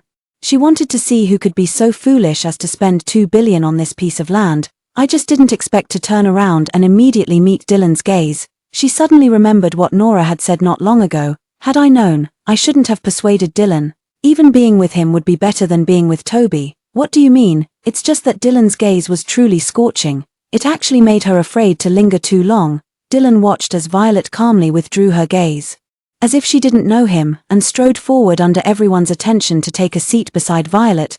The 20 billion was almost without suspense. Going to Dylan, the gavel fell. "Don't recognize me." Dylan was the first to speak. Violet frowned at him.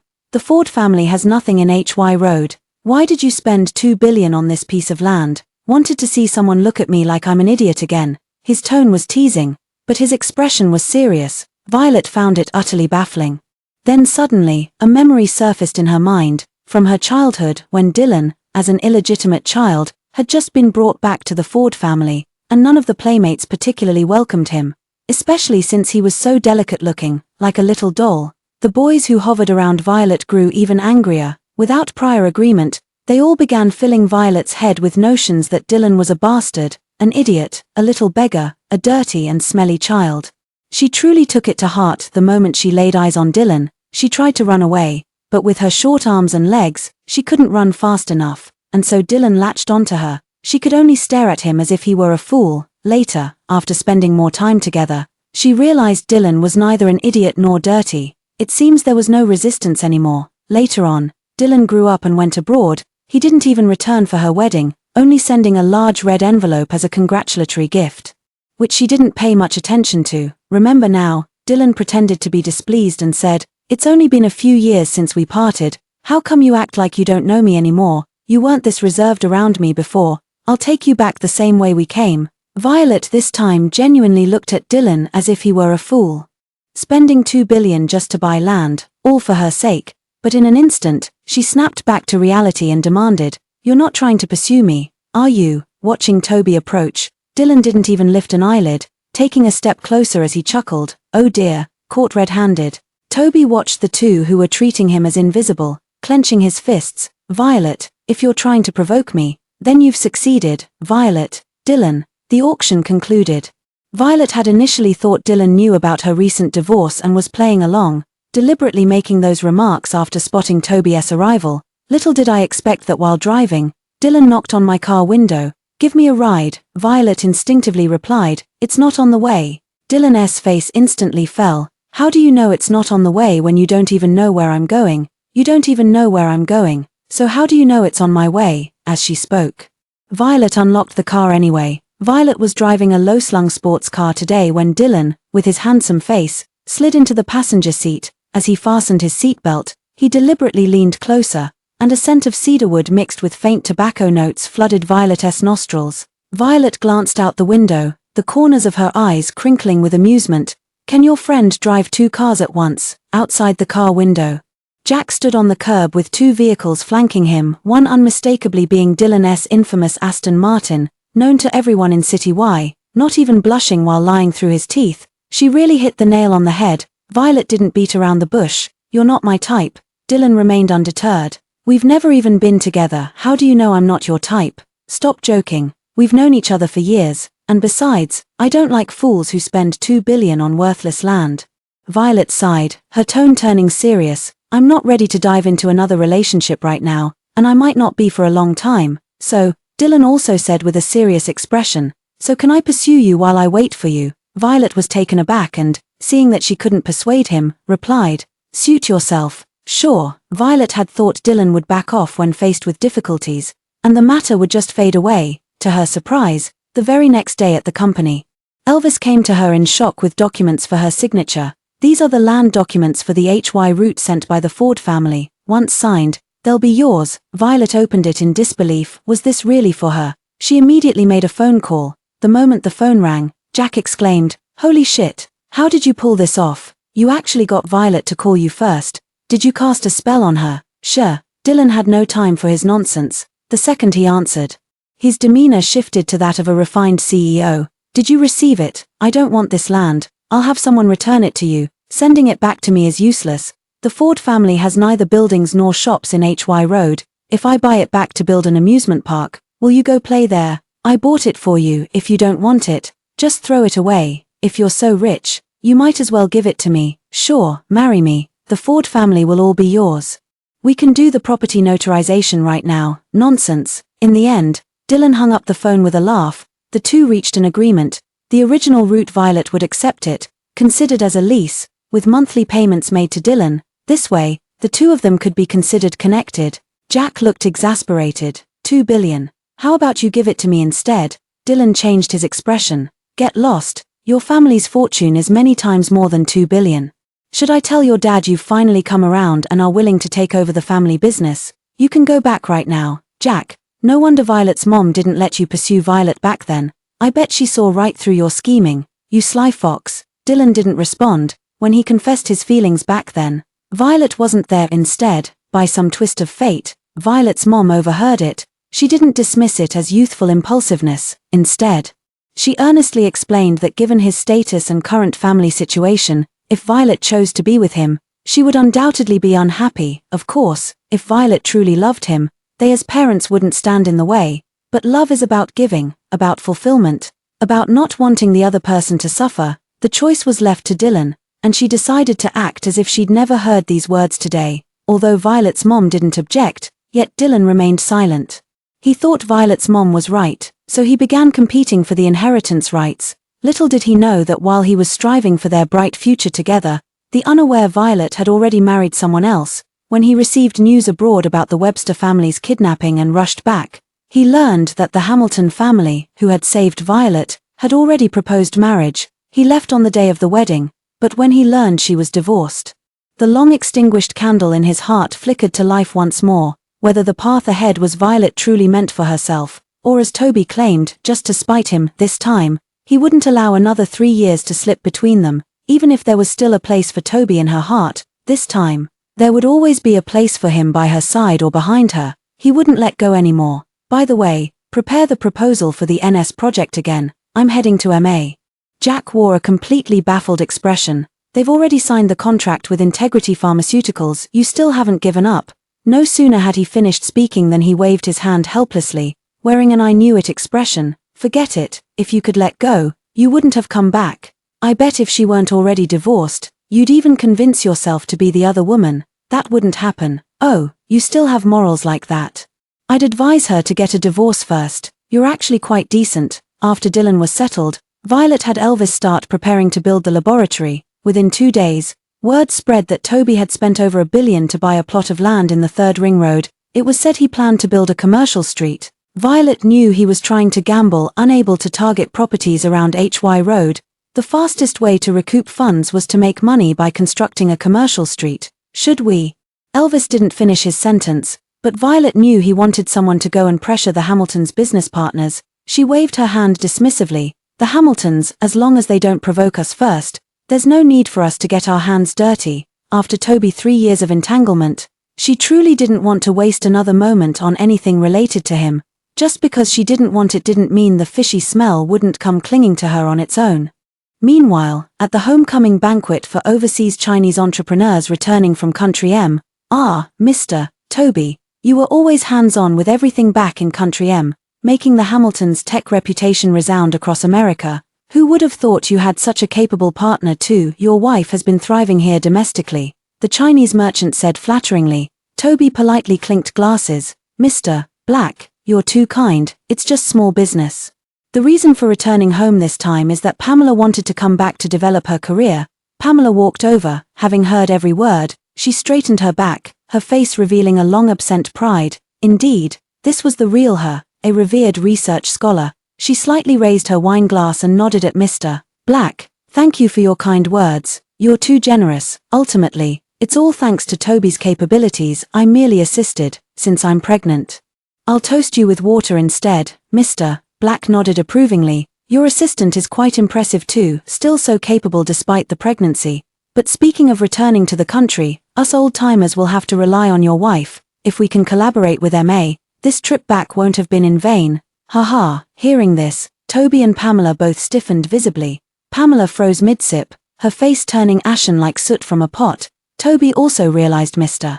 Black was unaware of his divorce from Violet, which explained the earlier scene. Mr. Black, you must be confused. I'm Toby's wife. Pamela forced a smile that seemed carved between clenched teeth. Mr. Black clicked his tongue in displeasure. Before he could speak, someone nearby reminded him. You probably don't know yet, Mr. Black, but Mr. Toby hooked up with this woman back in Country M. Now that he's back, the mistress is pregnant and forcing him to divorce President Violet from MA. It's all over city-wide, haven't you heard? What nonsense. It wasn't a hookup. We're truly in love. Pamela was furious and tried to rush forward, but Toby held her back. Pamela, stop making a scene. Pamela turned back in disbelief. Someone says you hooked up with me, and you're telling me to stop making a scene. How could Toby not stand up for her back then? Now that he's divorced from Violet, how could they end up like this before even getting married? It's Violet. It must be because of Violet. Last time they met again at the auction, it must be because of Violet that made Toby regret being with her. Let's go home. Toby couldn't stay any longer under all these mocking gazes. Rubbing his throbbing temples, he took Pamela and left. Is it because of Violet? In the car on the way back, Pamela, who had been silent for a long time, suddenly spoke. What? Caught off guard, Toby didn't react at first, then realized what Pamela was referring to.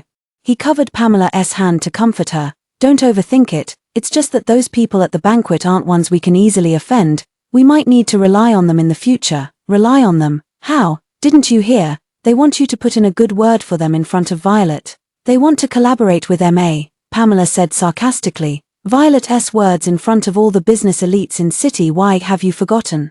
The ones collaborating with your Hamilton family are Ma's sworn enemies. Remember, tonight, apart from that clueless Mr. Black, look around the banquet. Who isn't desperately trying to stay away from us? It's all because of Violet. As the words fell, Toby also fell silent, his eyes gradually darkening with anger. Pamela was right. Violet had been too ruthless. They had just gone through a normal divorce, yet she had driven his career into the ground. After a long while, he grasped Pamela's hand and said firmly, Pamela, let's get married. Pamela held Toby's hand in return and said, Toby, with your abilities, you've achieved such success in the U.S., but after giving birth, I still have to serve my sentence. I can't hold you back, don't worry about that. I'll handle it, Pamela. I've sworn to marry you, and tomorrow, I'll go pick up your parents. Hearing this, Pamela nestled in Toby's arms, her eyes gleaming with cunning light. Returning to the Hamilton residence, they recounted the matter to Grandma Hamilton. Grandma Hamilton exclaimed in refusal, absolutely not, it's too rushed. What will the other families of City Y think of our Hamiltons, remarrying right after a divorce? And what about when you threw that lavish birthday banquet for me, announcing the child in my womb? Weren't you worried about what others would think then? Pamela spoke with an unfriendly tone. Toby frowned but had to admit Pamela was right. He immediately made a decision. Tomorrow, I'll go with Pamela to pick up her parents, and our families will discuss the marriage. Grandma Hamilton grew so anxious that she secretly pulled Toby aside at night and pleaded earnestly, "My boy," though I wasn't satisfied with Violet. Now I'm even more dissatisfied with Pamela. Think about it, it was only because she faked her pregnancy that I agreed to kick Violet out. And what happened? She lied to us, ever since she showed up. Our Hamilton family has been struggling more and more. Violet may not have been perfect, but she was filial to me and cared for the family. She managed the Hamilton household meticulously, and even took good care of my health and your sisters. But look at us now after the divorce. I can't even afford Whitebird's Nest anymore, and this Pamela, she just lounges around all day. Forget about her serving me, I bet it won't be long before I have to wait on her. Toby frowned. Pamela is just less active because she's pregnant. Once she enters this household, she'll surely be more filial to you than Violet was. Didn't you also complain before that Violet was lacking in this and couldn't do that? How can you compare the two? Grandma Hamilton raised her voice slightly. Let's not even talk about Violet taking care of her grandmother. Just look at the dowry she brought. Could Pamela ever match that? How much could she possibly contribute to support you? Hearing this, Toby also spoke more sternly. Grandma, I had no knowledge about Violet's dowry, and let's never mention it again. But as for Pamela's dowry, that belongs to her alone, no one in the Hamilton family can touch it. I didn't marry her for her dowry. You foolish child. If a wife can't support you, what's the point of marrying her? Pamela doesn't need to support me in any way, and besides, I know her capabilities well. There's no need to persuade me further, this marriage must happen. What's more, my child also needs legitimacy. Outside the house, the grandmother and grandson parted on bad terms, while inside, Pamela curled her lips in smug satisfaction. She really should have recorded it and sent it to Violet to hear. Let her know what it feels like to be loved. A large dowry. What good is a large dowry when you're just a pawn for the Hamiltons to use? Without Toby's love, she's nothing but a joke. Once she marries into the Hamilton family and becomes its mistress, she'll show Violet that she doesn't need money to secure her place as the young madam of the Hamiltons. She's Violet, not like her. The next morning, Toby sent someone to the county, Pamela's hometown. They brought Pamela's parents over. Toby and Pamela went to pick them up at the airport together. Violet never expected to see the two people she least wanted to encounter the moment she stepped off the plane.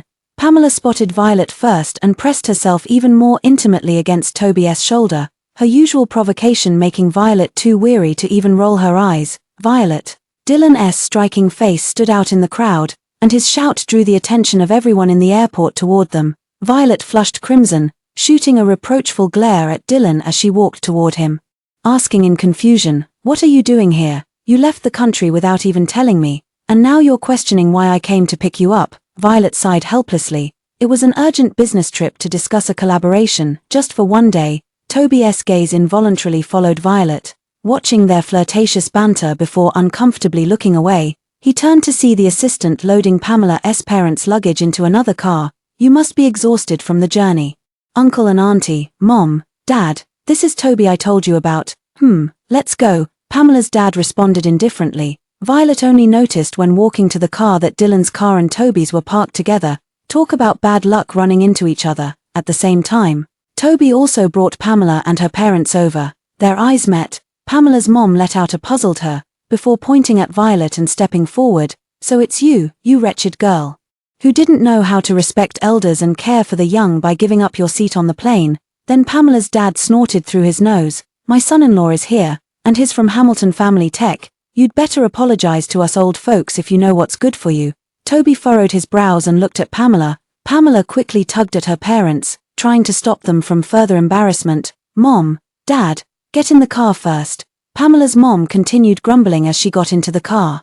With her tiny frame, what right does she have to take up such a spacious seat? "Giving it up for me shouldn't be a big deal. Pamela, you have no idea how vicious she is." She said, "If the plane crashes after switching seats, you'd have to enshrine her ashes alongside me and your dad." Dylan couldn't help but burst out laughing. "Violet, did you eat candy before the flight? Your words are so sweet." Violet curved her lips slightly, not wanting to engage further with them. Dylan, however, wasn't about to let it go. With a charming smile that crinkled the corners of his eyes, he taunted mockingly, "Toby, next time you run into your in-laws on a plane, will you also give up your seat out of respect for the elderly? Though today, I'm driving a sports car that only seats two, so I won't be offering it to you." As the two got into the car, Violet's smile lingered while she sighed inwardly about encountering that bizarre pair, Pamela's dad and Pamela's mom, on the plane. Despite not appearing highly educated, Pamela has climbed to where she is now purely through her own efforts. Not long after boarding the plane, she was haughtily asked by Pamela's mom to switch seats, with the reason being their space was too small and demanding Violet to yield her seat out of respect for elders and care for the young. Violet almost laughed in disbelief. No wonder Pamela didn't consider herself the other woman. She and Toby were true love. So naturally she demanded the position be vacated for her. So they really were family after all. Toby's going to have his hands full from now on. Thinking this, Violet said, "Don't head to the office. Take me to HY Road instead. I want to check on the progress." Dylan glanced at the sky. "Maybe tomorrow. It looks really overcast, and they're saying there might be heavy rain and a typhoon today. I'm worried about you." "It's fine, I checked the forecast. The typhoon's passing by the neighboring area, not coming here. At most, it'll just be a bit windy." Dylan knew Violet rarely changed her mind once it was made, so he could only nod. After dropping her off, he didn't leave. "I'll wait here for you." Violet thought for a moment, then didn't refuse. "Then I'll hurry out." The wind howled. The car sped down the road. Inside the cabin, Pamela's mom and Pamela chatted away in dialect, occasionally glancing at Toby. The assistant drove while watching Toby's gradually furrowing brows in the rearview mirror amidst the noise. He couldn't help but sigh at the difference between family backgrounds. Take Miss Violet for example, she only rode in his car once, yet even her simple sitting posture exuded such grace and poise, upright and courteous, clearly a sign of excellent upbringing. This one, the assistant glanced at Pamela's dad removing his shoes, hard to describe. Pamela quickly stopped him, saying, "Dad." "We're in the car." Pamela's dad had barely restrained himself, but upon arriving at the Hamilton family ancestral home, his true nature resurfaced as he poked and prodded at everything in sight. Nellie mistook him for a newly hired servant who didn't know the rules when she returned, nearly throwing him out. "Nellie, these are Pamela's parents. Go fetch Grandma." Nellie shot a glare at Pamela's family and snapped impatiently. Grandma didn't want to see them. She went out to play mahjong to avoid them. "Nellie," Toby spoke more sternly, "go bring Grandma back." Nellie pouted and reluctantly brushed past Pamela with deliberate force. Pamela's face also darkened with displeasure. Buying economy class tickets for her parents was bad enough, but now the old lady is deliberately avoiding them. Nellie is making faces and showing obvious displeasure. Normally, treating her this way might be tolerable. But now she's not even holding back in front of her parents, yet in the end, she still held it in. Before long, Grandma Hamilton was brought back. The moment she stepped through the door, her aristocratic aura made Pamela's dad, Pamela's mom exchange glances. "Pamela, your parents know we're here to discuss the marriage between our two children. Though our Toby is marrying for the second time, you're well aware of the Hamilton family's status. If our Toby wanted to marry, families across City Y would be lining up. Your Pamela is fortunate to marry into our family." Grandma Hamilton got straight to the point, while Pamela's dad and mom nodded repeatedly. "Yes, our daughter excels in her studies. She was the first from our town to study abroad, the pride of our Borge family." His first marriage was to the daughter of City Y's Webster family, Violet, whose net worth you can look up must be in the tens of billions. She brought it all as dowry without asking for a bride price. Times have changed now, and since Pamela and Toby are in love, we won't compare dowries to the past. But as for the bride price, Grandma Hamilton left her words hanging, waiting for Pamela's dad and mom to follow her lead. Little did they expect Pamela's dad, Pamela's mom to declare decisively, "The betrothal gifts must be 3 million. Grandma Hamilton and Nellie were both shocked. "How much?" Toby also furrowed his brows.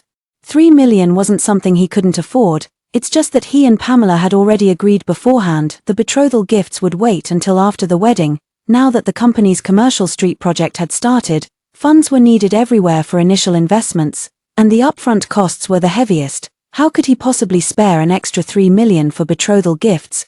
Pamela tugged at Pamela's mom's sleeve. "Mom, didn't I tell you? What are you talking about?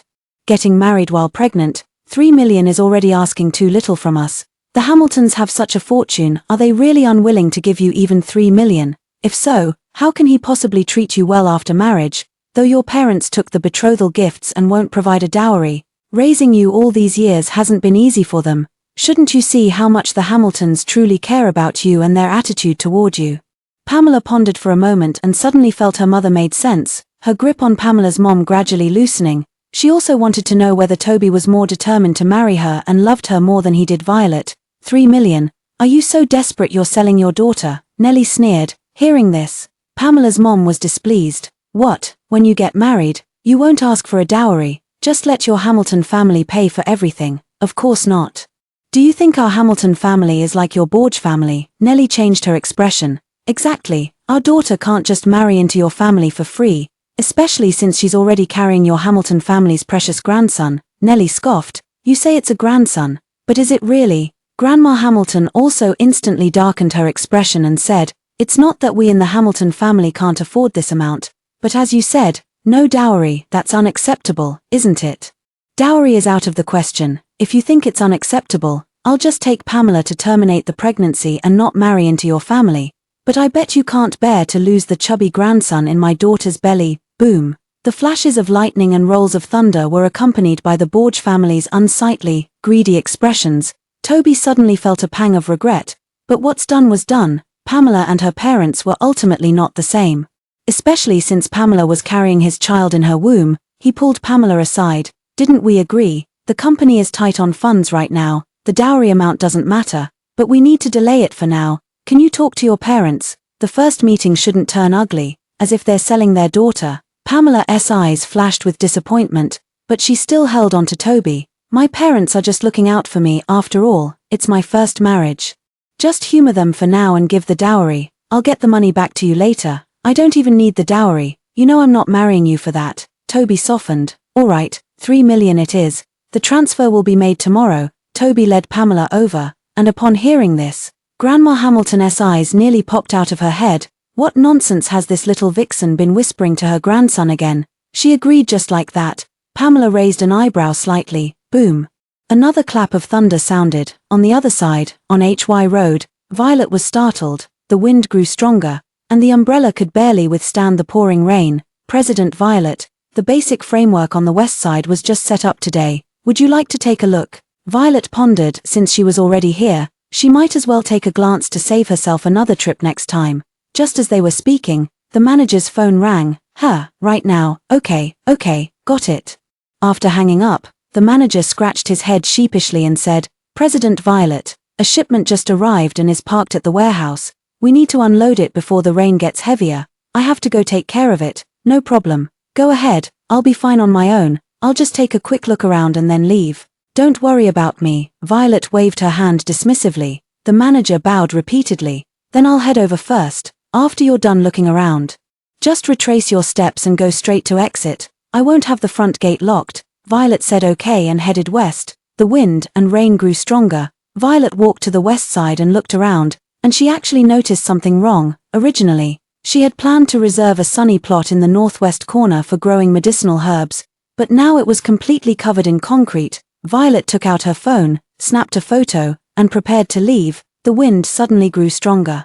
A poorly welded small frame leaned against the corner, now teetering precariously, unexpectedly crashing down. Violet looked up as the welding frame shrank rapidly in her pupils, falling straight toward her. Instinctively, she raised her arms to shield her head, but the anticipated pain never came. Instead, a scorching figure shielded her beneath. A muffled groan sounded. Violet looked up in surprise.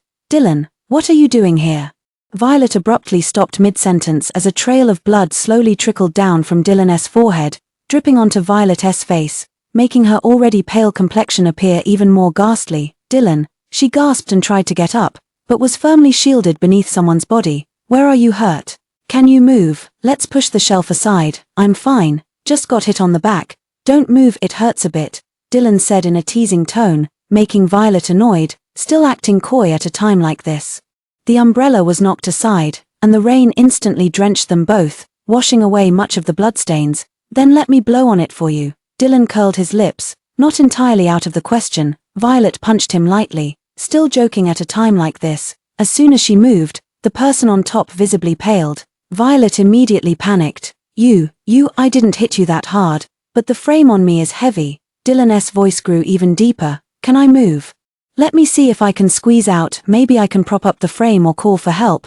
This isn't sustainable. The workers went to the warehouse, and they'll probably leave once they're done. If we wait for someone to rescue us, our corpses will already be rotting by then. As she spoke, She glanced sideways at the gaps around them, trying to wriggle through. But the two were pressed so close together, almost crushing against each other, the heat of their bodies searing where they touched. Feeling the rising body temperature and something impossible to ignore, Violet could no longer overlook it. How can you still be thinking about nonsense at a time like this? Hearing this, Dylan responded with a hint of grievance in his voice. Violet, with the person I love most beneath me, moving around like this, I'm just a normal man, not some saint. Violet blushed furiously, but as she shifted slightly, she caught sight of an iron rod piercing straight through Dylan's back. Just now, she hadn't seen anything because she was pinned beneath him, but now the entire back of her clothes was soaked through with blood, diluted to a pale pink by the rain. Violet pupils constricted sharply. Dylan, don't move. Dylan, seeing he'd been discovered, dropped his pretense of ease as his voice grew somber. This won't do. Violet began shouting for help while desperately searching for any gap to squeeze through. Dylan gazed obsessively at the person beneath him, feeling as though the pain in his body had eased considerably. In an instant, even the pouring rain seemed like bright sunshine in Dylan's eyes. Violet frowned at him. Are you okay? Dylan shook his head but remained silent. Violet spotted a gap in the collapsing shelf and slowly wriggled out through Dylan's arm. Just as she crawled free, bang! Dylan collapsed heavily to the ground. The shelf let out a deafening crash. Violet watched helplessly as the iron rod plunged deeper. Help! Help! Violet cried out while trying to lift the shelf, but the shelf remained unmoved. Violet then remembered to call an ambulance, rushing to grab the phone that had been flung far away, only to find its screen dark and unresponsive. Dylan, don't fall asleep. Violet used all her strength to move the shelf just enough to expose half of Dylan's body. I wasn't sleeping. What kind of sane person would sleep in the rain for no reason? Dylan said with forced lightness. Violet listened to his banter, her eyes instantly reddening. Dylan's increasingly pale lips betrayed that the speaker wasn't as fine as he pretended to be. Guilt flashed in her eyes. She should have listened to Dylan and come another day. Mindful of Dylan's wound, she slowly pulled him out of the wreckage. The heavy rain pounded relentlessly, making it hard to keep her eyes open. Yet she could still clearly see the blood draining from Dylan's body. His vitality was fading away bit by bit. Gently brushing aside Dylan's soaked hair, she found a several centimeter-long gash. It didn't look deep, but pale pink blood trickled down his cheek. Violet wasted no more time. She kicked off her high heels, hoisted the person barefoot onto half her body, and began carrying them step by step toward the exit. Dylan, are you asleep? No, Dylan, you're still awake, right? Dylan, Dylan, Dylan. Violet's voice trembled, yet she dared not stop her steps. The muddy ground mixed with glass shards pierced the soles of her feet painfully, but she endured in silence as she pressed forward. For the first time, she felt that a stretch of road could be so agonizingly difficult to traverse. It feels endless. The gate is right there in front of me, yet I can never seem to reach it. Dylan, don't fall asleep, okay, don't. Didn't you say you wanted to chase after me? If you promise not to sleep, I'll say yes. Okay, you said it, I said it, I said it. Violet, I like you. I've liked you since a long time ago. As soon as the words fell, Violet clearly felt the weight on her body suddenly come crashing down all at once. She froze abruptly, tears rolling down her cheeks in large drops along with the rain. Dylan, is he dead? Was the only person left in this world who treated her unconditionally well. Dead, their bond since childhood. She wasn't some unfeeling, cold-blooded monster after all. She learned from Nora about Dylan's feelings for her, and had personally witnessed all his kindness these past days, gifting land parcels, flowers, meals, projects, even employees, this and that. He gave endlessly. Tell her directly that you want to pursue her. She had gone through a failed marriage and a broken relationship, and had already decided to lock away her heart from love forever. Yet at this moment, her heart wavered. It was being knocked upon by someone named Dylan. If Dylan died, Violet's breath hitched violently. Without another moment's hesitation, she hoisted the man again and rushed toward the door. Fortunately, just as they reached the entrance, Violet spotted the manager's figure. The manager saw them too, braved the heavy rain to run over, and promptly rushed them to the hospital. Dylan was rushed to emergency care. Violet sat motionless on the bench, staring blankly at the dried bloodstains on her hands. It was Dylan who had squeezed them out. The doctors had to exert tremendous effort to pry his hand from hers before sending him into the emergency room. Jack and Nora arrived one after another. Oh, Violet, your foot, Nora exclaimed. And only then did Violet realize her foot was covered in mud and blood. Nora quickly called a nurse to help clean and bandage it. There were 2 pieces of glass embedded in the sole alone.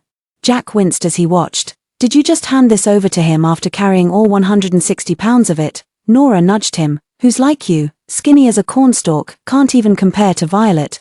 Jack was left speechless and simply changed the subject. I knew today was off to a bad start. Insisting on picking you up at the airport during a typhoon, now that's true love. Yeah, Violet, I think Dylan is great, if he could survive. Nora hadn't finished speaking when Violet abruptly cut her off. He will survive. Nora froze momentarily before hurriedly agreeing. I misspoke. Violet had no mood to speak further, her mind flooded with Dylan shielding her beneath him, and those words, Violet, I like you, I've liked you since a long time ago. She wasn't completely unaware. There weren't many people who interacted with Dylan. Most either feared his reputation as a smiling executioner or looked down on his illegitimate status. The only ones he really hung out with were Nora, Jack, and their group of 4. Dylan had clearly become much more clingy toward her, yet no one ever brought it up. After marrying Toby, she often found herself reminiscing about the past during idle moments, thinking that even if there had been feelings, it was just the innocent first love of teenagers, something not to be taken seriously or considered real. Can this fondness truly last a very long time? Nora brought over a pair of cotton slippers and slipped them onto Violet's bandaged feet. Dylan has liked you since childhood, we all know, he even confessed to you once, but your mother overheard. Violet was momentarily stunned. How could she not know? Who knows what your mother said to him? But ever since that day Dylan became a completely different person, no longer clingy. I heard from Jack that during that period he got involved in the family power struggle, competing with his eldest and youngest brothers for inheritance rights. After being outmaneuvered, the old patriarch exiled him to Country M. Then right at that time, when those incidents happened in your family, he was frantic to rush back, only to arrive just in time for your wedding. Violet froze again. He'd already gained control with his business focus in Country M, but the moment he heard about your divorce, he came running back without hesitation. Jack added. As they spoke, the red light in the emergency room dimmed, and the door swung open. The doctor stepped out first, barely having set one foot outside when Violet's mind raced through countless reasons the doctor might give. Her nerves stretched taut, as if a single pull would snap them. Fortunately, you brought him in time. The patient is out of danger, but the wound is deep and requires proper rest. The doctor's words finally loosened that tightly wound string, and Violet nearly collapsed from relief. As they spoke, Dylan was wheeled out. As the hospital bed passed by Violet, the person on it suddenly opened their eyes as if sensing something, startling the doctors. This shouldn't be happening. The anesthesia shouldn't wear off right after surgery. Could the anesthetic dosage have been insufficient? Watching Dylan struggle to reach out his hand, Violet with reddened eyes, actively extended her hand towards his. The moment their hands clasped together, the person on the hospital bed fell unconscious once more. Only Violet knew how tightly those hands had held on, as if afraid she might slip away. As the nurse tended to Violet's feet, the bed was wheeled slowly into the ward. Those hands just kept holding on, until Violet's entire arm went numb, until Dylan fully woke up. I thought I'd wake up to an empty room. Dylan smiled as he met Violet's gaze that had been watching him all along. Violet had a flash of heartache in her eyes, but her lips refused to offer love so easily, holding on so tight. It's not like I could have left even if I wanted to. Dylan knew she was being insincere. He tried to sit up, but the pain twisted his handsome features into a grimace. Violet immediately panicked. Don't move around right after waking up, your wound will reopen. I didn't move, I just wanted to see you worry. Dylan lay back down smoothly, successfully scheming as he grabbed Violet's other hand. Violet looked at his undisguised smugness, both annoyed and helpless. 2 days later, Dylan was already able to move, though getting out of bed was still far from possible. Violet came 3 times a day, shuttling between the company and the hospital. Another week passed. Elvis made a special trip to the hospital to deliver an invitation to Violet. The Hamilton family sent someone with this. You haven't been to the company these past 2 days. The wedding is tomorrow. Violet was peeling an apple for Dylan when she glanced at it, her heart utterly unmoved. Toby and Pamela are getting married. Dylan observed Violet's expression and casually asked, "Are you going?" "Why would I go?" Violet responded in surprise. "Attend her ex-husband's wedding." Hearing this, Dylan laughed heartily. "Oh, then we won't go, but when it's our wedding, I'll definitely have someone drag them over to watch us be happy." Violet was stunned and threw the half-peeled apple at him. She wanted to say, "In your dreams," but felt it would be too hurtful. In the end, She opened her mouth but said nothing. Dylan watched her flushed face, his heart itching with desire. "Mr. Elvis, could you step out for a moment? I need to speak with your president, Violet." Elvis was shocked by how quickly their relationship had progressed, but obediently walked out nonetheless. As he turned to close the door, Elvis's eyes suddenly widened. The person on the hospital bed gave a faint smile, casting a warning glance his way before domineeringly pulling their president Violet close and kissing them deeply. So there really was something to say. Guess they thought he was just an unwanted third wheel. Violet, her pupils involuntarily dilated, her face growing increasingly flushed. She wanted to push Dylan away but hesitated due to his wounds, forced to retreat passively. Yet the large hand cradling the back of her head forcefully pulled her entire body forward. "Dylan," Violet called out sternly, only to see Dylan's expression change abruptly. "Stop retreating, it hurts." Dylan's cry of pain made Violet halt immediately, even forgetting her anger as she anxiously checked the man's wound. "Where does it hurt?" Dylan blinked his innocent round eyes pitifully. Just like that day over a decade ago when he first met her and tugged at her sleeve from behind, memories flashed by in an instant. Dylan's grievance vanished just as quickly as he slyly leaned in for a kiss. "My lips hurt from your biting." On the eve of Dylan's discharge from the hospital, Violet encountered Toby at the hospital. Rumor had it that Pamela and Nellie had an argument, leading to Pamela being pushed down the stairs and miscarrying, leaving her permanently unable to conceive again. Toby also spotted Violet and Dylan beside her, a perfect match in every way, both talented and attractive, from equally distinguished families. This was how others once described him and Violet. Back then, the two of them had stood just like this, side by side, arms entwined. Toby's eyes were filled with endless regret as he stood frozen, watching Violet approach him. A glimmer of hope slowly rose in his heart. Would she turn back? Did she still like him? Yet Violet didn't even greet him. Simply passing by without a word, without even sparing him a glance, Toby's heart collapsed in an instant. This was the sin he created, the path he chose himself. Even on his knees, there was no turning back. Moreover, Violet had no reason to forgive him or keep waiting for him. Dylan narrowed his eyes and glanced back at the dejected Toby, a cold glint flashing in his gaze before he caught up to Violet with a smirk, asking, "Not even going to greet your ex-husband?" Violet listened to the jealousy in his tone and nearly felt like punching Dylan, yet she also knew this was his way of showing insecurity, and couldn't help sighing. Strangers have nothing to say to each other. "I heard Pamela's parents ran off with $3 million in betrothal gifts. Pamela was pushed down the stairs by Nellie during an argument and had a miscarriage. She can never have children now, and Toby's project has also stalled due to lack of funding." Violet's eyes remained calm. Without any sense of schadenfreude, perhaps she had truly let go. In the past, there had been resentment over fruitless efforts and betrayal, but now she saw them as strangers. As for Dylan, that living demon king, he was the one who constantly made her furious. Dylan immediately broke down in defense. "I was just kidding." Time passed in the blink of an eye, and they stepped out of the depths of winter, but this year's first snow fell unusually late, yet perfectly timed. On the day of their wedding, the wedding kept them busy all day long, with all the prominent figures in City Y in attendance, leaving the couple without a moment's rest. Violet caught sight of Toby, but paid no attention. After the wedding, as night fell, the two stood by the window. Dylan held Violet close, nestling affectionately against Violet's neck. "I've finally married you. From the moment I first saw you, I wanted to marry you." Violet looked at him in surprise. "You were just a child back then, 10 years old." Dylan remembers clearly. Violet remembers clearly too. "You were the only one who didn't leave that day," Dylan added jokingly. Violet didn't know whether to laugh or cry. "The night is long. Shall we get down to business?" Dylan tightened his embrace around the beauty in his arms, blushing. The beauty watched as Dylan released her and brought over a box. Inside were various documents and cards. Looking up, she saw Dylan's solemn face. "Today, I give you everything I have, including myself." Violet transitioned from shock to emotion as she watched Dylan place the box in her hands, then slowly lower his head to kiss her. "Violet, in my 13th year of loving you, our first year of mutual love has arrived." Violet quickly shifted from passive to active. "We still have so many years ahead. Are you ready? I love you." The end.